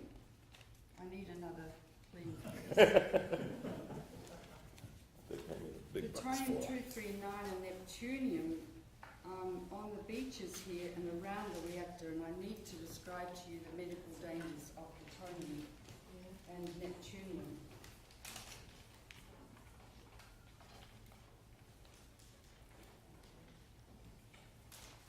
Plutonium is actually what we make bombs out of. And they fissioned uranium to make plutonium in the Manhattan Project to make bombs. Plutonium is an alpha emitter. Now, an alpha emitter is a very deadly mutagenic material composed of 2 protons and 2 neutrons, and it's large, dense in mass. You can hold plutonium in the palm of your hand, and because this doesn't travel very far, it prevents the damage, the dead cells in the epidermis don't allow the alpha particle through. You can block alpha particle by a piece of paper, but if you swallow it or inhale it into the lung, for instance, and plutonium reaches the terminal air passages, just 1 millionth of a gram, 10 to the minus 6 grams, will irradiate the cells, and within that tiny area, most cells die. But on the periphery, because radiation decreases with the square of the distance, some cells remain viable. And there is necessarily mutations within the cells. And so 1 millionth of a gram of plutonium is carcinogenic. And it's your... Each reactor makes 500 pounds a year. Now, the thing is that plutonium should never escape from a reactor, ever. And the fact that it's lying around on the beaches here, and the children could be inhaling it, playing in the sand and the like, is very medically serious. And the other one that got out is neptunium, which is probably even more dangerous than plutonium. That's an alpha emitter too. These are deadly substances, indicating that this reactor has had very large problems, but problems related to the surrounding population. Do you have an opinion to a reasonable degree of medical certainty as to whether nuclear power is clean, green, and safe? This is why I wrote my book, Nuclear Power is Not the Answer. A, it's not green because it's undergirded by Objection. huge... Okay. Without B, reference to your book yeah, at the moment. pardon? Without reference to your book at the moment, if you could answer the question, I'd appreciate it. Thank you. Green, yes, it's not green because the infrastructure required to produce the uranium produces huge amounts of carbon dioxide and CFC gas. 93% of the CFC-114 gas, which is a potent global warmer, is released from the enrichment plant in Paducah, Kentucky, which is used to cool the pipes containing uranium hexafluoride, a very hot gas, during the enrichment process. So if you take the whole process from A to Z, or you say Z, mining, milling, enriching, building the reactor, decommissioning the reactor, storing the waste for 1 million years according to the EPA, nuclear power produces a lot of global warming. So it's not clean, it's not green, it's not clean, because each reactor makes 30 tonnes of radioactive waste a year, which according to the EPA must be stored for 1 million years, isolated from the environment, and no one's ever found the answer to the storage of radioactive waste. There's a thing called the Waste Confidence Act. They're confident that in time they'll find the answer to storing radioactive waste safely.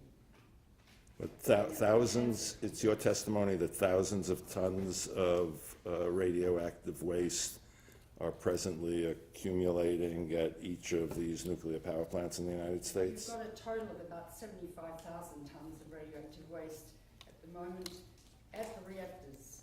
At all reactors? That's in toto.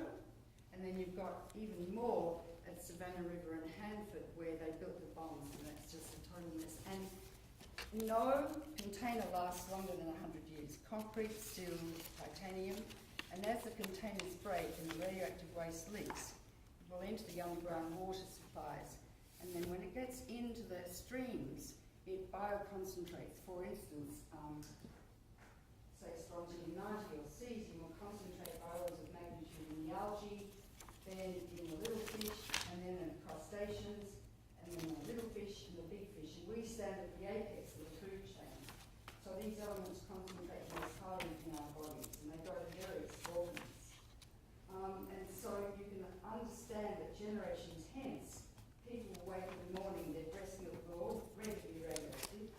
Their children may be being more deformed as they were around Chernobyl, where there are homes full of grossly deformed children, such we've never seen before in paediatrics.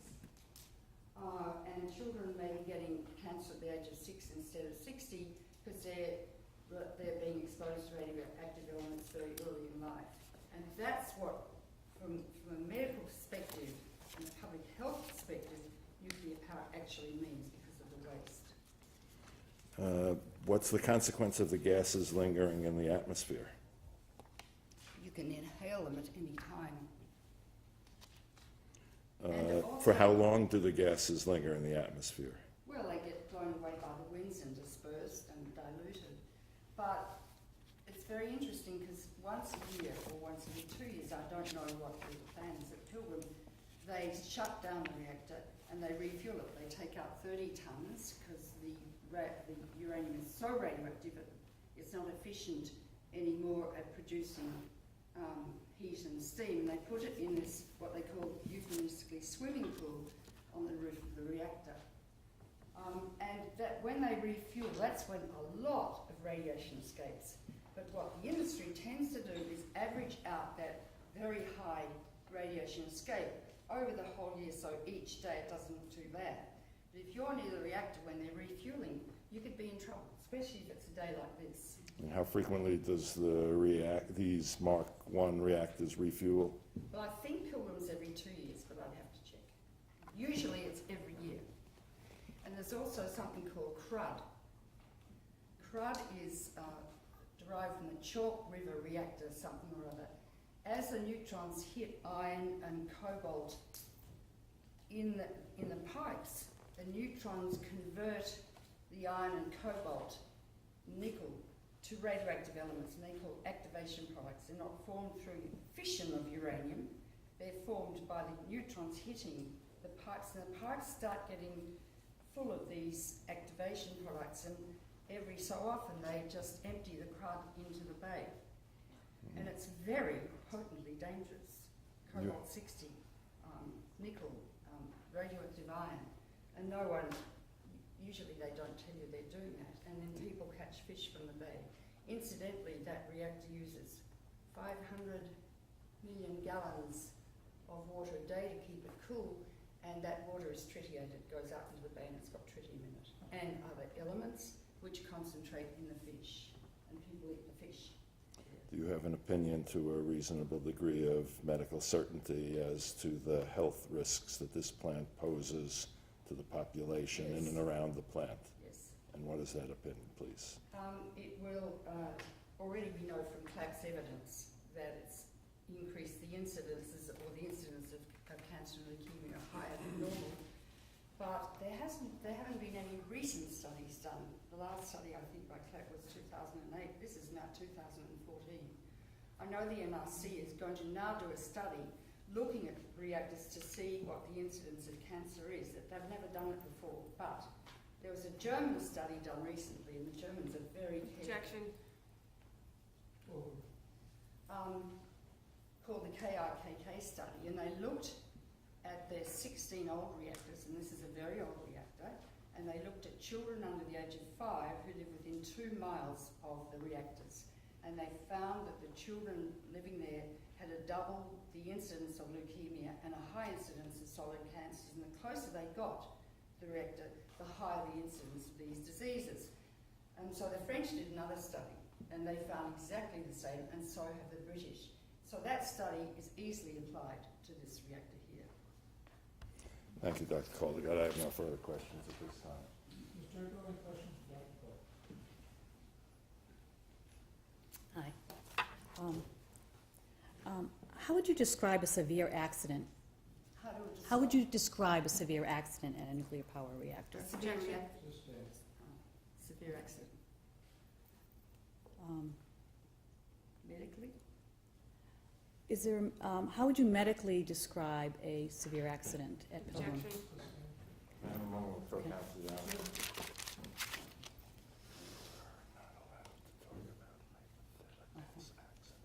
Oh. Okay. Okay. Okay.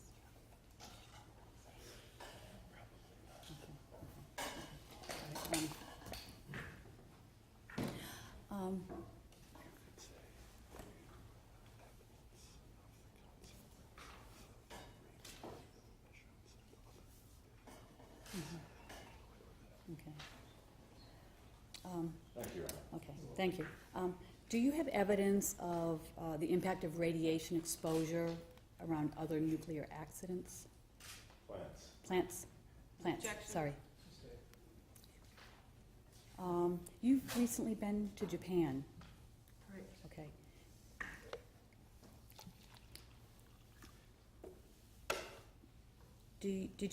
Do you have any evidence of the impact of radiation on the population? Objection. Okay.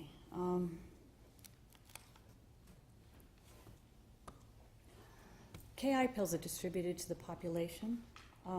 What is your opinion of how it protects the population in a plume, and particularly children? If you know there's been an accident, which they don't usually tell you for several days, with 3 Mile Island they didn't, with Chernobyl they didn't, and neither did Fukushima, and you have potassium iodide tablets in your medicine cabinet, and you're told soon enough before the plume hits you and you inhale the plume, and it can happen within an hour or less, depending on how close you are. So if you take it before the plume hits you and you inhale the radiation, potassium iodide supersaturates the thyroid, so when you inhale the iodine, which is radioactive, the thyroid doesn't take it up. Well, it blocks about 85% of the uptake of radioactive iodine. However, there are so many other elements that escape, some very short-lived, that go to many organs in the body, and there's absolutely no way you can protect a patient from those other radioactive elements, which are all extremely dangerous and some extremely radioactive. So potassium iodide is a sort of placebo in a way, because it gives people a sense that they can be protected, but they can't. Would you agree with this comment that KI protects the thyroid and not the child? Yeah. Well, not the child and not the adult, not the fetus. Okay. Could you describe what the difference in the dangers between the radiation in the waste pool and then inside the reactor building itself? Yeah. The radiation in the waste pool, you've got 2,320 fuel assemblies in the waste pool, and in each assembly there are 880 assemblies. No, wait a minute. The pool was originally designed for 880 assemblies. You've now got 2,320, which will go up by the year 2030 to 3,859. In each assembly are 179 to 264 fuel rods. Fuel rod is 12 feet long and half an inch thick, like a curtain rod. You call them drapes. And if you stand next to a fuel rod for a couple of seconds, you get a lethal dose of gamma radiation and die within a week or two of acute radiation illness with your hair falling out, vomiting, severe diarrhea, and bleeding to death. So you've got a huge amount of radioactive fuel in that pool, as well as that, much more than is in the reactor core itself. And that pool is liable for accidents because it was only designed to take 880 assemblies. So what they've done is re-rack the pool, change the racking so that they can put the rods closer and closer and closer together, which means actually they could reach critical mass and burn or produce a nuclear excursion. So it's very dangerous what's happening there.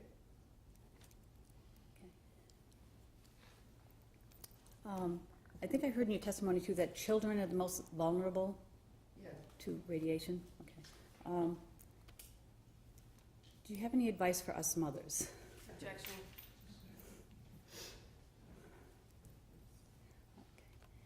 Do you see, how can children, do you have an opinion on how children can be safe from all of this?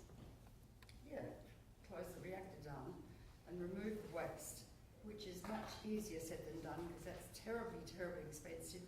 And to decommission the reactor takes, well, you have to let it cool, excuse me, radiologically for about 40 years before you can go near the thing to take it apart. You've still got the radioactive waste there, which needs to be put into dry storage, but that's expensive for Entergy to do, so they're not doing it. I would not, if I had young children, I would not live on the Cape. If I was a paediatrician here, I would probably advise my patients if they had children to leave, because it's an extremely dangerous situation. Thank you.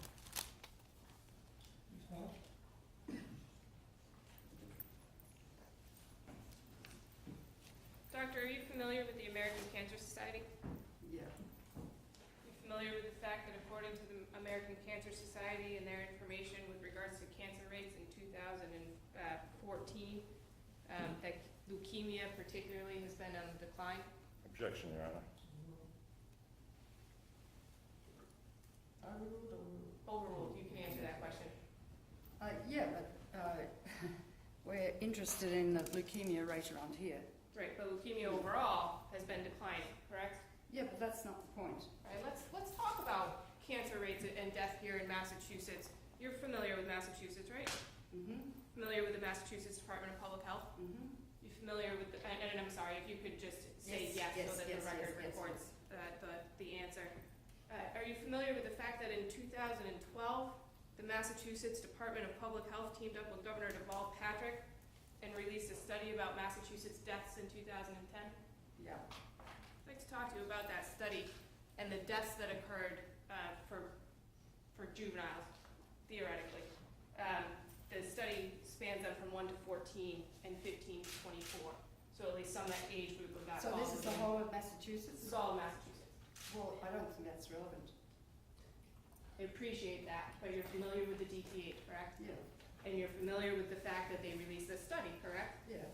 Right. So with regards to that study, they ranked the causes of death by age in Massachusetts in 2010.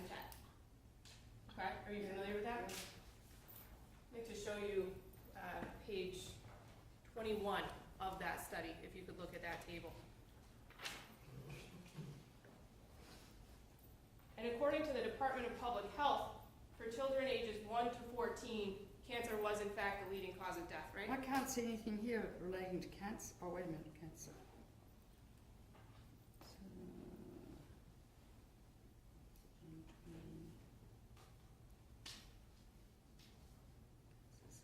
I can't understand the relevance of this at all because we're talking about. And I appreciate that, but if you could. One second. If you could, to the extent you can, answer the question as best you're able to. Yeah. All right, Ms. Fox? Give me the question again. According to that study by the DPH, children 1 to 14, cancer was the #1 leading cause of death, right? Well, it doesn't say this here. All it says is cancer is 20, age 1 to 14. So it doesn't say it's the leading. And the cause of death. ranking all the way on your left-hand side, ma'am, that's #1, right? I don't understand this chart at all. All right, well, let's just go with that number, that cancer for 1 to 14 I'd is rather 20. not go with the number unless I understood it. You understand that number to be 20, correct? 20 For cancer, correct? the number of cancers in Massachusetts from age 1 to 14 in 2010 was only 20.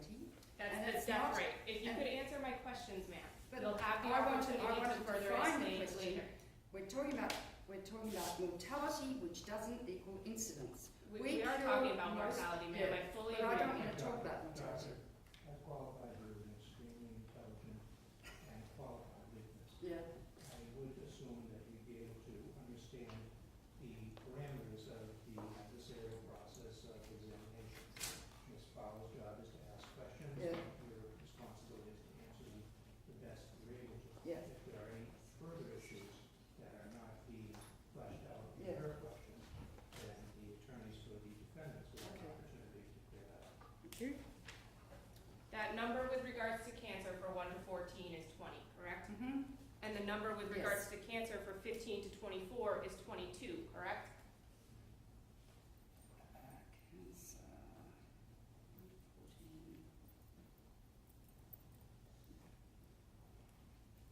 14. (15 to 24, yeah, okay, got it. That's Yes. 22? Yeah, And you'd agree with me that 20 plus 22 is 44, correct? yes. Now, if you look back to ages 1 to 14, causes of death for unintentional injuries, that number is 18, correct? Yeah. Now, with regards to 15 to 24, unintentional injuries as a cause of death, that number is 166, correct? Mm-hmm, yes. You'd agree with me that 166 plus 18 is 184, correct? Yes. And with regards to causes of death, for 1 to 14, there's nothing listed under homicide there, is there? I'll check.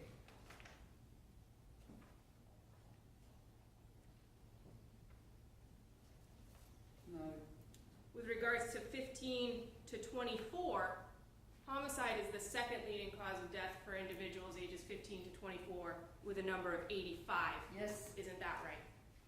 You'd agree with me that 85 homicides is greater than 44 cancer deaths, correct? Yes. And to use your words, doctor, you indicated that the reaction you indicated that it was Russian roulette. That the reaction with the cells could hit and be nothing, or it could cause cancer, Yes. correct? Nothing further. And the higher the degree of emission, the higher the incidence relative to this Russian roulette reference. Is that correct? Can I make a comment, please? First answer my question, yes or no.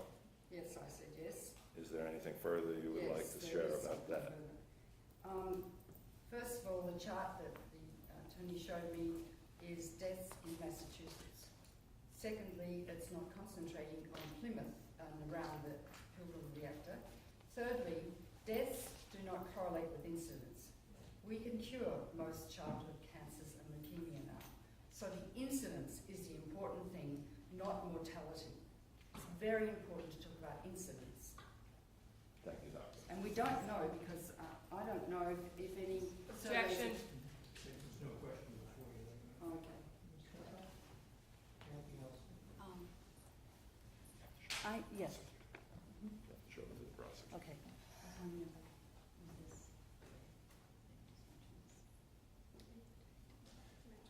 Oh, incidence of cancer? Okay, in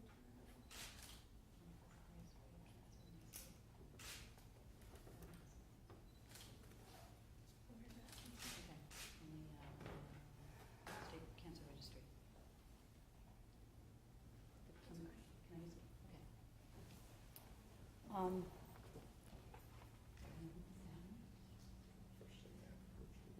Okay. May I approach the witness? You may.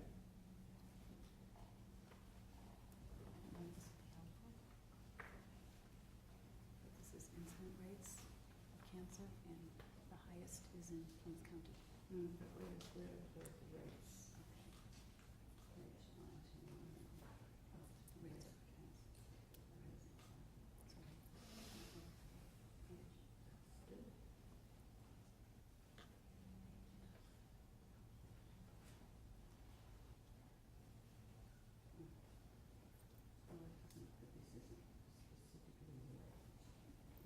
Your Honor, if the parties need a recess to confer over this, I would be happy to. Otherwise, I would just ask what's going on here. Oh, Are we ready to begin? okay. Should I explain what this is?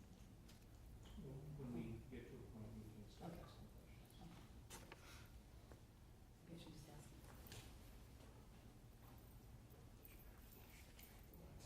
She recognized the document. Okay. Okay. Dr. Caldicott, do you recognize that document? Yes. Okay. How does this help with identifying the cancer incidences in the state? Well, this is incidence of cancers for Massachusetts 2006 to 2010. All cancer sites, all races, including Hispanic, both sexes and all ages. And it shows very clearly here that the highest incidence of cancer is in the Plymouth County. And next highest is on Cape Cod per se. And there's a little island off Cape Cod that looks like a Nike sign. I don't know what that. Nantucket. What is it? Nantucket. Nantucket has the same rates of cancer as Plymouth. Can this be entered in as evidence? Ms. Fox? Can this be marked as evidence? I have no objection. Okay. All right, thank you. Okay, thank you.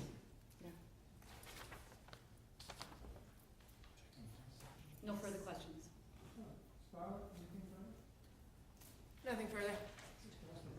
Thank you very much, sir. You are excused. Thank you.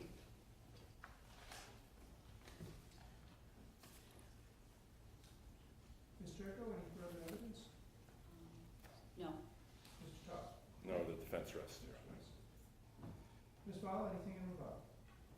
No, Your Honor. The parties appear to agree.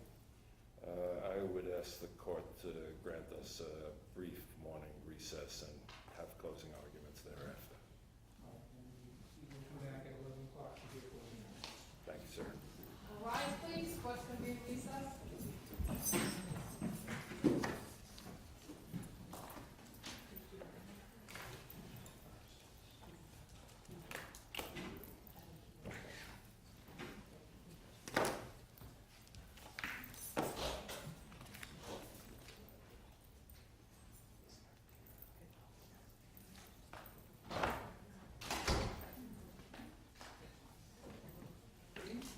recess till 11 o'clock on that clock up there.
I thought so too. I was like,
I'm not doing parallel things like he is to two cameras. I don't either because I just don't learn well that way. Maybe I should just take his camera footage and put it on YouTube. Okay, this is my. I tend to. What happens is I'll get they will go to the next step.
Ms. Turco was going to address the court first.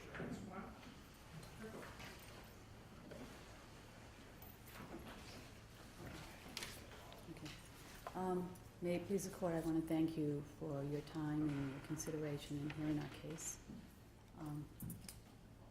It's my closing. On Mother's Day 2014, Cape Town Winders held a rally at St. Catherine's Chapel Park and marched to the Pilgrim Nuclear Power Reactor in Plymouth. We called for the closing of Entergy Corporation's Pilgrim Nuclear Power Reactor because our children and future generations are at risk to the damage of ionizing radiation released from the Pilgrim Nuclear Power Station.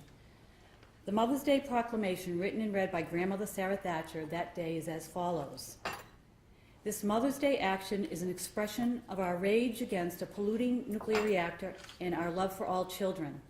This is not about an accident happening in the future. It is about an ongoing accident occurring daily. We have stood by and watched our air and water become polluted. The incredibly high cancer rates have become acceptable. We are churning out more and more radioactive waste with no place to go but into our own backyards in Cape Cod Bay, or to be vented, leaked, or dribbled into our atmosphere. As mothers and grandmothers who are now paying attention, we want this poisoning to stop. We are here to put our bodies on the line with an apology, that we didn't understand earlier about this evil that is being perpetrated on our children in generations to come. Our job is to see that Pilgrim is shut down and cleaned up.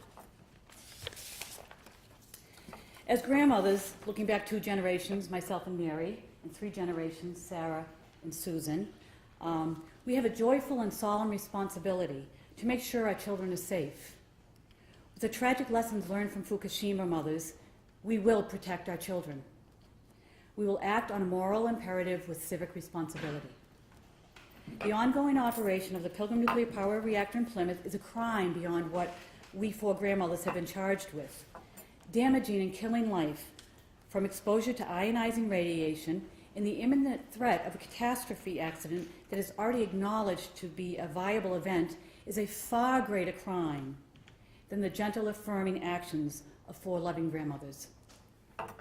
Your Honor, with our testimony presented, we hope you will come to the conclusion that the 4 grandmothers did not commit a crime of trespassing, but rather, with clarity and compassion, we are calling attention to the alarming truth that Entergy Corporation's operation of Pilgrim Nuclear on the shores of Cape Cod Bay is the real threat and danger to our beautiful children and our beloved community, trespassing on us every single day in a most serious and deadly capacity. To conclude, Mother's Day founder Julia Ward Howe exclaimed, quote, "Arise all women who have hearts, whether your baptism be that of water or tears. We say firmly we will not have great questions decided by irreverent agencies." We are in your court today, Your Honor, with respect for the court and the law. Most Honorable Judge Sullivan, we 4 grandmothers stand in your court as a serious expression of the unwillingness of the government to protect the people and seek your confirmation that our peaceful actions are urgently meaningful for the protection of our children and future generations. Otherwise, with broken hearts, we will regretfully apologize to our children once again. Thank you, Mr. I too would like to thank the court for its time and attention. I know Your Honor has tried very serious cases in his life. I've lost murder cases I cried about and won rape cases I cried about. This is as serious a case as I have ever had the honor to represent defendants in. There's a mass murderer loose in this neighborhood, and somebody has got to stop it. It's a corporation that has its body in Louisiana and whose soul we cannot find.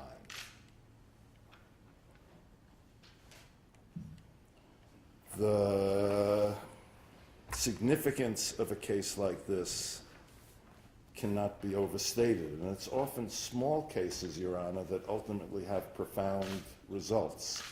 As I thought about this, I was thinking about Mr. Miranda and the consequences of his arrest and what that has implied for American constitutional law and jurisprudence for decades since. This is our moment to consider these facts and the law and what this court will hold is most applicable. In this regard, I'd like to address the court on what I understand to be the 3 Brugman factors. I'd like to talk briefly about trespass, and then I'd like to address some final remarks about discretion of the fact finder. The 3 Brugman factors, to summarize, are dangerousness, efficacy, and exhaustion of remedies. I would say in relationship to those 3 factors, that as the court well knows, once the evidence is in, once the necessity defense has been accepted as having substantial grounds, the burden shifts to the Commonwealth. The Commonwealth must prove beyond a reasonable doubt that the defendants have failed to satisfy each of those elements. As for the dangerousness, with all due respect, sir, there's no doubt that this is a dangerous plant, but there's equally no doubt that the government can't rise to the standard required of it. There's been no evidence that it's not dangerous. That brings us then to the exhaustion of remedies. These are people who have been protesting and addressing their government for 3 decades. They meet with the governor, who refuses to act until they threaten to sit in his office. They try to meet with Congress people. They go to the NRC. Legislation is proposed. Lawsuits are filed, all to no avail. To say that you have a remedy when it's a paper remedy and not a practical remedy is not a fair standard. These defendants have exhausted every conceivable option in their efforts to try to shut down this plant, to stop the danger that is real, not futuristic, but current. Kids are getting cancer in this community because of the operation of this plant, sir. Which leaves us with the most difficult question, which I indicated to the court openly in my opening, was what's the efficacy between the alleged breach of the law, in this case a trespass, and the desired abatement of the danger, in this case closing the nuclear power plant. There was an effort to present testimony from Dr. Gearson relative to that question, and if I understood the court correctly, you said, I don't want to misrepresent you, but you said, I don't need an expert to tell me about the efficacy, if you will, or lack thereof, of civil action. Well, I think just to clear the record, I found that I had some questions about his qualifications to make these statements, and the subject matter itself, I was not persuaded was the proper subject of expert testimony. Okay, I certainly accept that. But that brings us to the very question. What's the relationship between a trespass, if any, and the desired abatement, which is the closing of the plant? And I suggest that the court has to consider 2 things that are not usually considered in a necessity defense. One is the time element. In most necessity defense cases, there has to be a proximate relationship between the complained of act, if you will, the alleged criminal act, and the abatement. Here, in dealing with a nuclear power plant, it's not the same thing as a rabid dog, as a man running around with a gun. This is a much, much more complex case, and a much more complex fact situation. And in that context, it's my argument that the court needs to expand the time frame and not shrink the time frame. This is one of many acts designed to bring about the abatement. First, you run next to the fence where the dog is on the other side of, chewing the kid. Then you yell at the dog. Then you throw a stone at the dog. Then you climb over the fence and whack the dog with a 2x4. It's all part of a continuum of actions. You could pick up a 2x4 and be charged with A and B with a dangerous weapon for all I know. This act is an effective act, not an ineffective act. And again, the burden has shifted to the Commonwealth, sir. The Commonwealth must show beyond a reasonable doubt that this act could not have resulted in the abatement. and I submit the Commonwealth can't meet that burden. Relative to the alleged trespass itself, I think there's a little complexity here which I'd like to call to the court's attention. The testimony, as I understand it, particularly from the security officer, was that the Pilgrim people permitted them to stand on Entergy property, and then decided it no longer permitted them to stand on Entergy property without any reference to the question of how long they might or might not have stood at that property. As I read the Massachusetts trespass statute, you have to have an opportunity to leave the property that you've trespassed on. And I believe there was no testimony from the Commonwealth that indicated that any of the defendants were offered that opportunity, nor any evidence that they intended other than to walk on the property, plant the plant, walk back off the property. So as a technical matter, I submit to you there's a reasonable doubt as to whether they trespassed as it relates to the question of the permissiveness, the permission granted by the property owner and the mixed messages that were being admitted by the property owner. Lastly, Your Honor, I would like to quote from Justice Liakos. I don't know about you, but I always held Justice Liakos in just the highest esteem, and he offered a concurrence in the case of Commonwealth versus Hood, and that's a for 389 Mass 581 case. It followed the series of cases, Averill, Brugman, etc. It involved a necessity defense again. It ruled in that case that the necessity defense was not available, I believe, because there had been no evidence of the attempt to exhaust remedies. But Justice Liakos offered a concurrence, and it was in the realm of nullification. And of course, the court knows that jury nullification is not permitted to be argued in the Commonwealth. However, Justice Liakos said that the defendants should be allowed to present their defense as required by a proper respect for the role of the jury, I would substitute for the role of the fact finder, in the criminal justice system. The essential purposes of the jury trial are twofold. First, the jury temper the application of strict rules of law by bringing the common sense judgment of a group of laymen to the case. That the jury temper the application of the rule of law by bringing the common sense judgment of a group of laymen to the case.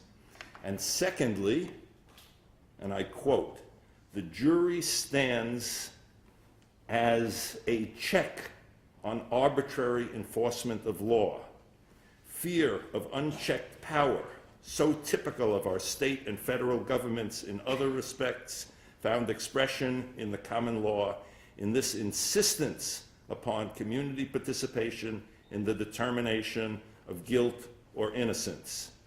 The legitimacy of a jury verdict, of the court's verdict, depends on the ability of the jury to perform these two functions. These women are not criminals, Your Honor. And I ask with all due respect that the court find them not guilty. Thank you. Thank you. Your Honor, I ask that you find all four defendants guilty. With regards to the evidence of the trespass, there is evidence from two witnesses of the Commonwealth that the four individuals were allowed on Powerhouse Road, that they were allowed to protest there despite that being Entergy property and property of the power plant, that all of them were instructed not to go past the security gate, and if they did go past the security gate, they would be arrested. At least one of them had a personal conversation with the officer, who then not only walked with her as she continued to step over that line and refused to leave, but continued to walk her straight to the police cruiser that was there at the time. I would suggest that the behavior of all four defendants with regards to that indicate that there was a clear intent, there was a clear understanding. They were put on notice that crossing that security gate would in fact result in a trespass, and they were asked not to do so. By their own admission, they had meetings with Captain Rogers of the Plymouth Police Department and individuals with regards to where they would be allowed to go and where they wouldn't be allowed to go. With regards to the necessity defense that has been raised, I suggest that it fails on all three prongs. With regards to the indication that the defendants were faced with clear and imminent danger, not one that is debatable or speculative, by their own experts, that fails, Your Honor. Their own experts indicate that while there is a statistical increase in cancer, there is not a causal increase in cancer. The increases in cancer cannot, at this point in time, be attributed to that power plant. With regards to the senator that they called, the senator himself said that the power plant at this point is not a high risk, and to claim such would be fear-mongering that he didn't want to do. So I would suggest that they fail on prong one. With regards to prong two, that the defendants reasonably expected that their actions would be effective in directly reducing or eliminating danger. Your Honor, these are four individuals that didn't even understand what they were doing on Mother's Day. Two of them admitted when questioned that they didn't realize that where they stood on Powerhouse Road, where they were allowed to have cameras, where their groups gathered, they didn't even know that was Entergy property. So for the court to understand or believe, based on their lack of evidence, that they had any reasonable expectation that further crossing onto Entergy property would result in some sort of relief for them, I think they fail on that. They haven't provided anything with regards to what their understanding of the results would be. And with regards to the fact that there's no legal alternative which would have been effective, the senator that they themselves put on the stand indicated that he is currently in the process of working with the Environmental Agency, with the Water Commission, that he's currently trying to work with Senator Warren and Senator Markey to get legislation passed. The standard is not whether or not it's moving fast enough for four women. The standard is whether or not there is a legal alternative. And based on the information that they provided, there is a legal alternative. And that legal alternative is in the process. With regards to the information that was presented, their own doctor, who I suggest was incredibly argumentative with the Commonwealth, she only wanted to talk about such things as her book that she was able to hold up for her photo opportunity. She indicated that the effects of the power plant are, quote, Russian roulette. She also indicated that she would move. She would advise her patients to move. Those are also legal alternatives for these individuals. She also indicated, despite defense counsel's argument, that it's not about the mortality. Attorney Taub wants to indicate that there's a mass murderer out there, but his own doctor indicated that it's not about the mortality.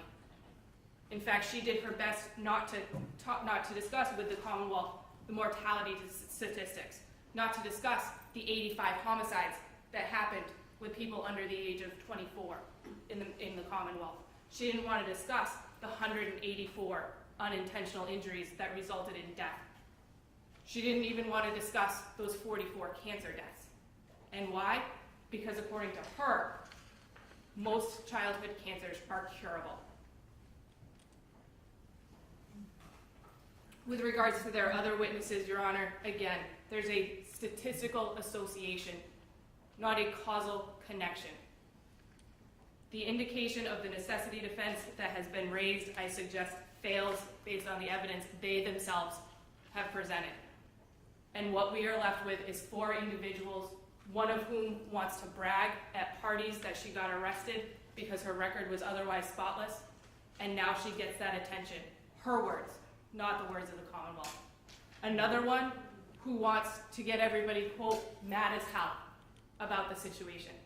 A third who wants simply to have a dramatization effect of what's going on. All of them have been part of legal remedies that have not been exhausted. They were able to meet with the governor. They received letters in April from government officials who are willing and attempting to work with them. Again, the standard is not whether or not it's working fast enough for them. The standard is whether or not those remedies have been exhausted. And based on the evidence presented by themselves, those remedies have not been exhausted. So I would ask that you find them guilty. Thank you, Ms. Fowler. I want to thank the passion and sincerity of all parties involved in this matter. At the end of the day, we are still involved in a district court matter involving a criminal allegation of trespass. By way of context, I myself grew up in Falmouth and most of my family resides there. I also am a parent raising a child in Plymouth. I'm both familiar with and have given great continuous thought to the issues and concerns that have been raised by the defendants in this matter and motivate them in terms of their actions. However, this is a court of law, and like the attorneys, I am also bound to certain professional and ethical obligations to set aside any personal passions and prejudices and apply the law and the facts in a fair and impartial and dispassionate manner. The United States is a country of law and not a country of men. And such, the rule of law must be applied evenly, uniformly, and justly. The court has no doubt to the passion and commitment of the defendants. However, the law is clear. The necessity of defense requires certain elements that the Commonwealth prove. Also, as a matter of fact, in terms of finding, it is clear from the evidence presented that the four defendants all knowingly, willfully intended to trespass and quite frankly intended to be arrested. They burdened their cause in terms of the attention of government. However, this is not a unique situation to these plaintiffs or these defendants. This is something that has been ongoing in the Commonwealth for a number of years in the context of protests and effecting change on controversial issues. We have seen it in the area of nuclear arms with the Shuart case. We have seen it in nuclear facilities. The council referred to the case of Commonwealth versus Hood. We have seen it in the face of an epidemic of AIDS and an attempted solution for a needle exchange program that, again, was deficient in terms of the raising of necessity defense in Commonwealth versus Levitt. The issues have been litigated and parsed out in other states as well. Pennsylvania and Hawaii have both have seminal cases regarding the use of the necessity defense in the situation that is present before this court.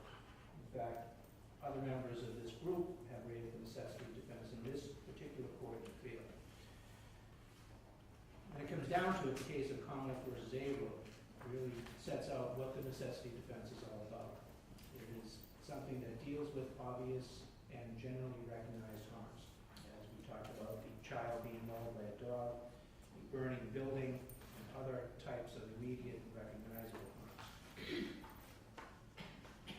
The court does not recognize in these situations such as this, which have been, in terms of the evidence that was produced by some of the defendant's witnesses, that there is debates about the scope and nature of the danger. I don't think anyone doubts the sincerity and concern over the situation, but there are a number of causes and questions and positions, and Senator Wolf did testify that to try to classify the plant as it sits here today as a great risk would amount to fear-mongering.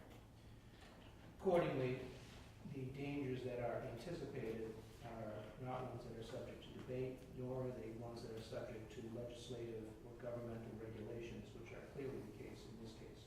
No matter what this court does, it has no effective bearing on the ability of Pilgrim Station to continue to operate. So in essence, the court finds that the defendants have not availed themselves of all legal remedies. In fact, they have made substantial progress. While it seemed to be difficult to get the attention of public officials, they have now secured the assistance of State Senator Wolf, Governor Patrick, Senator Markey, Congressman Keating, and Senator Warren. They have had the ability to impact information and positions of the Commonwealth that are in turn conveyed to the Nuclear Regulatory Commission, who quite frankly has the most authority to control the operation of the Pilgrim nuclear station. So for the foregoing reasons, the court has no choice but to find the defendants guilty of the child trespass. Your Honor, the Commonwealth will move for sentencing. Your Honor, with regards to sentencing, the Commonwealth asked for a 30-day committed sentence, that sentence to be split 15 days of that sentence to be served, the balance to be suspended for a period of 1 year, with the condition that these 4 individuals stay away from the power plant. The basis of the Commonwealth's recommendation comes from the fact that at least for 3 of these individuals, it is not their first time. One of these individuals mentioned in her testimony to the court that it is, quote, an insult to our children to let things go on.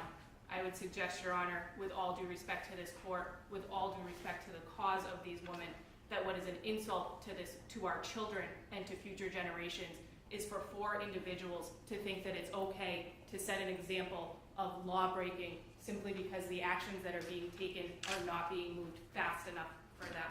To think that it's okay to usurp the court and turn it into what I would suggest has become essentially a circus, down to the point that the Commonwealth is asked to stand in a certain location should she do an opening statement, down to the point where starting on day 1 of this trial, the Commonwealth raises a notice issue with regards to discovery and evidence that is to be presented, and that is not followed and fails to be followed throughout every course of this trial, because as one individual indicated, quote, well, the last time I was just able to bring in whatever I want.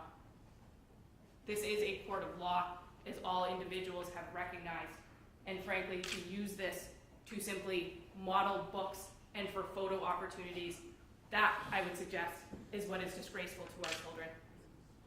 I would suggest that it is time for the court to send a message from the Commonwealth that this has to end.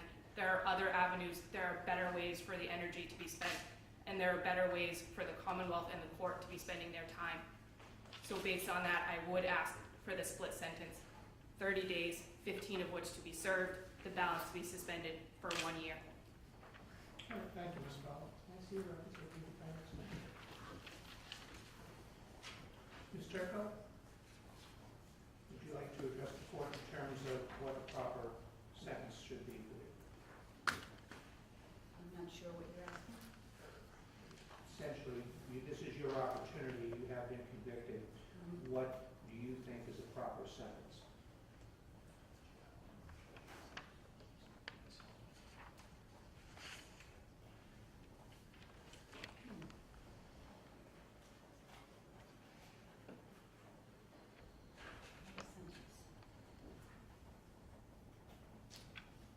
Well, I'm just, I don't know, I'm just really surprised that we were just portrayed by the DA in that kind of manner, that all of our intentions has been to protect the children, and that has been our only objective here.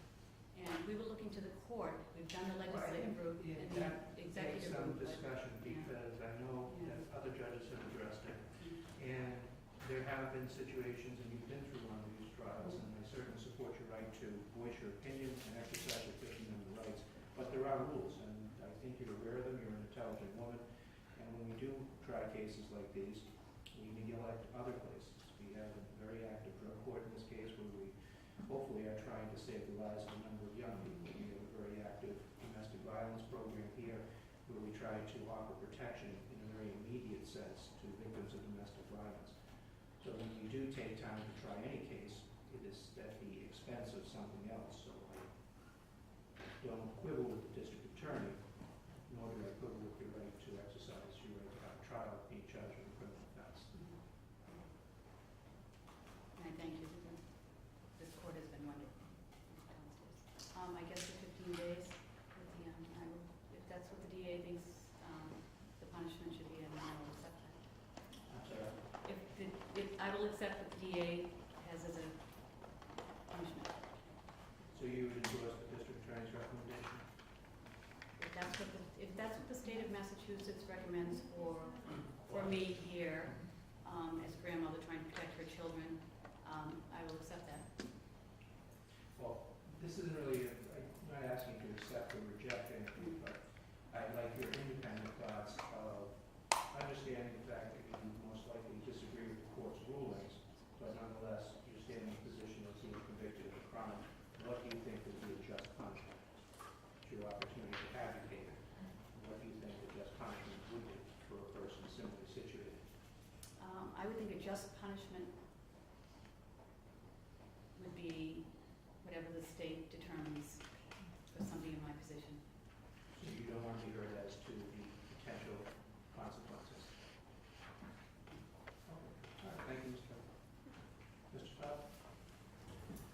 I suggest that a just punishment is that these women be assigned to lecture in the public schools as to the danger of the nuclear power plant.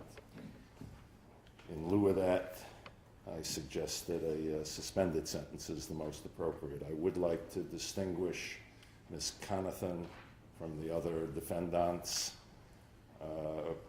While there isn't a consequence for subsequent offenses for violation of this statute, whether it's your first or 50th, the fact is that Ms. Conathan has never been engaged in any of these activities, and I would request that the court distinguish any sentence it seeks to impose on Ms. Conathan from any sentence it imposes on the other defendants. In all seriousness, Judge, the most significant thing the court could do is impose a stay-away order, and I don't think that that's really constitutionally sustainable.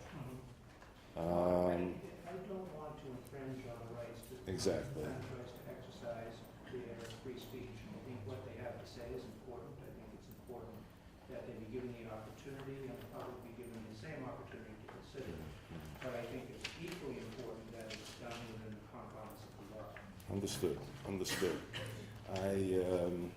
I'm torn about commenting on some of the district attorney's characterizations. I just think, what's its relationship to the question of a breach of a trespass, the notion that they're turning this into a media circus? It's just, it has nothing to do with sentencing, sir, neither my comments nor the prosecutor's. It's a fair comment on the evidence, because from what I gathered or what I took from the defendants when they testified, specifically their actions of the day in question were designed to lead them to this exact point. I think it's fair to say that their actions were designed to raise public awareness. What the consequences of that effort were in terms of the specific evolution of events, I don't think that's a fair characterization. It's more of a practical matter. I'm not sure a trial in this sense, particularly where we have been here before with some of the same defendants, is particularly effective. But that's something that is objective. I could be 180 degrees wrong. You know, I like to remember that the district attorney for the county of Plymouth has as its duty to protect the lives and safety of the citizens. And I don't see any protection being remedied by sending these good women to jail. It just makes absolutely no sense to me, Your Honor. I understand, let's be candid, I understand that what deterrent is there? They'll turn around and be here tomorrow and the next day, and they'll be sentenced to 30 days, and they'll be sentenced to 30 days again. Be that as it may, that's conjectural as well. In terms of this particular trial, and these particular defendants, I would submit to the court that any sentence of incarceration is not necessary or appropriate. Thank you, sir. All right.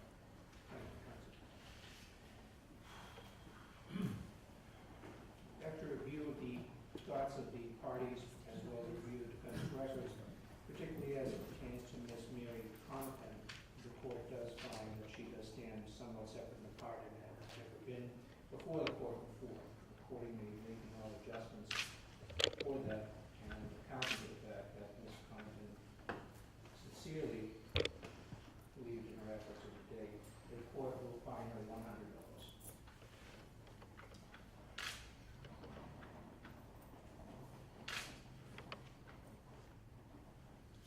Ms. Conathan on docket 14-1151, after bench trial, this court finds you guilty, imposes a $100 fine.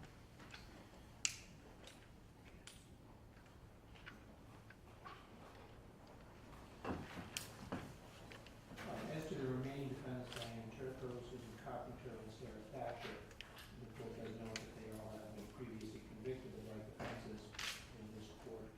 And the court agrees with counsel in the sense that the utility of incarcerating these people is somewhat futile.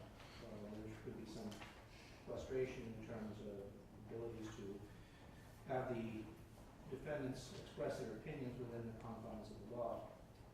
set aside, I still think that incarceration is an extreme remedy. I will adopt Mr. Todd's recommendation, order a 30-day House of Correction sentence imposed on each defendant, and further order that that sentence be suspended for a period of 1 year.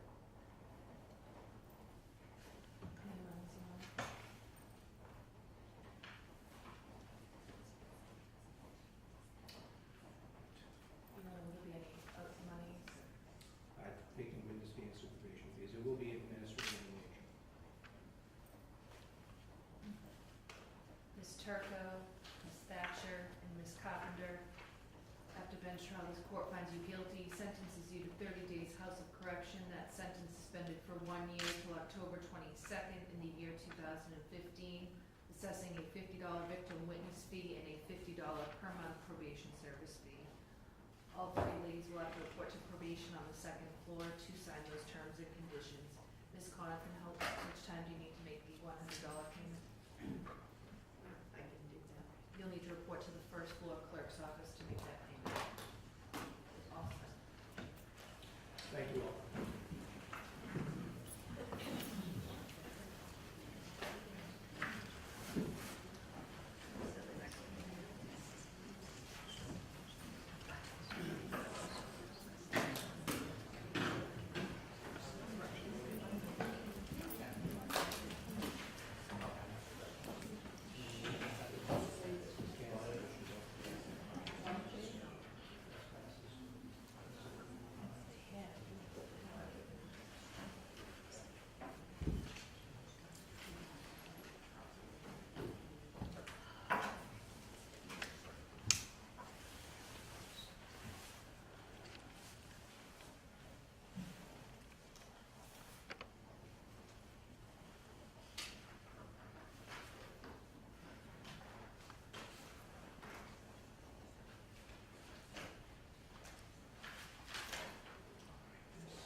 Okay, close and recess. What's the recess?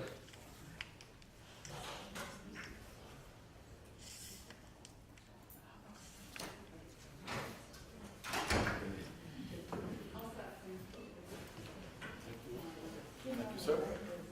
Thank you.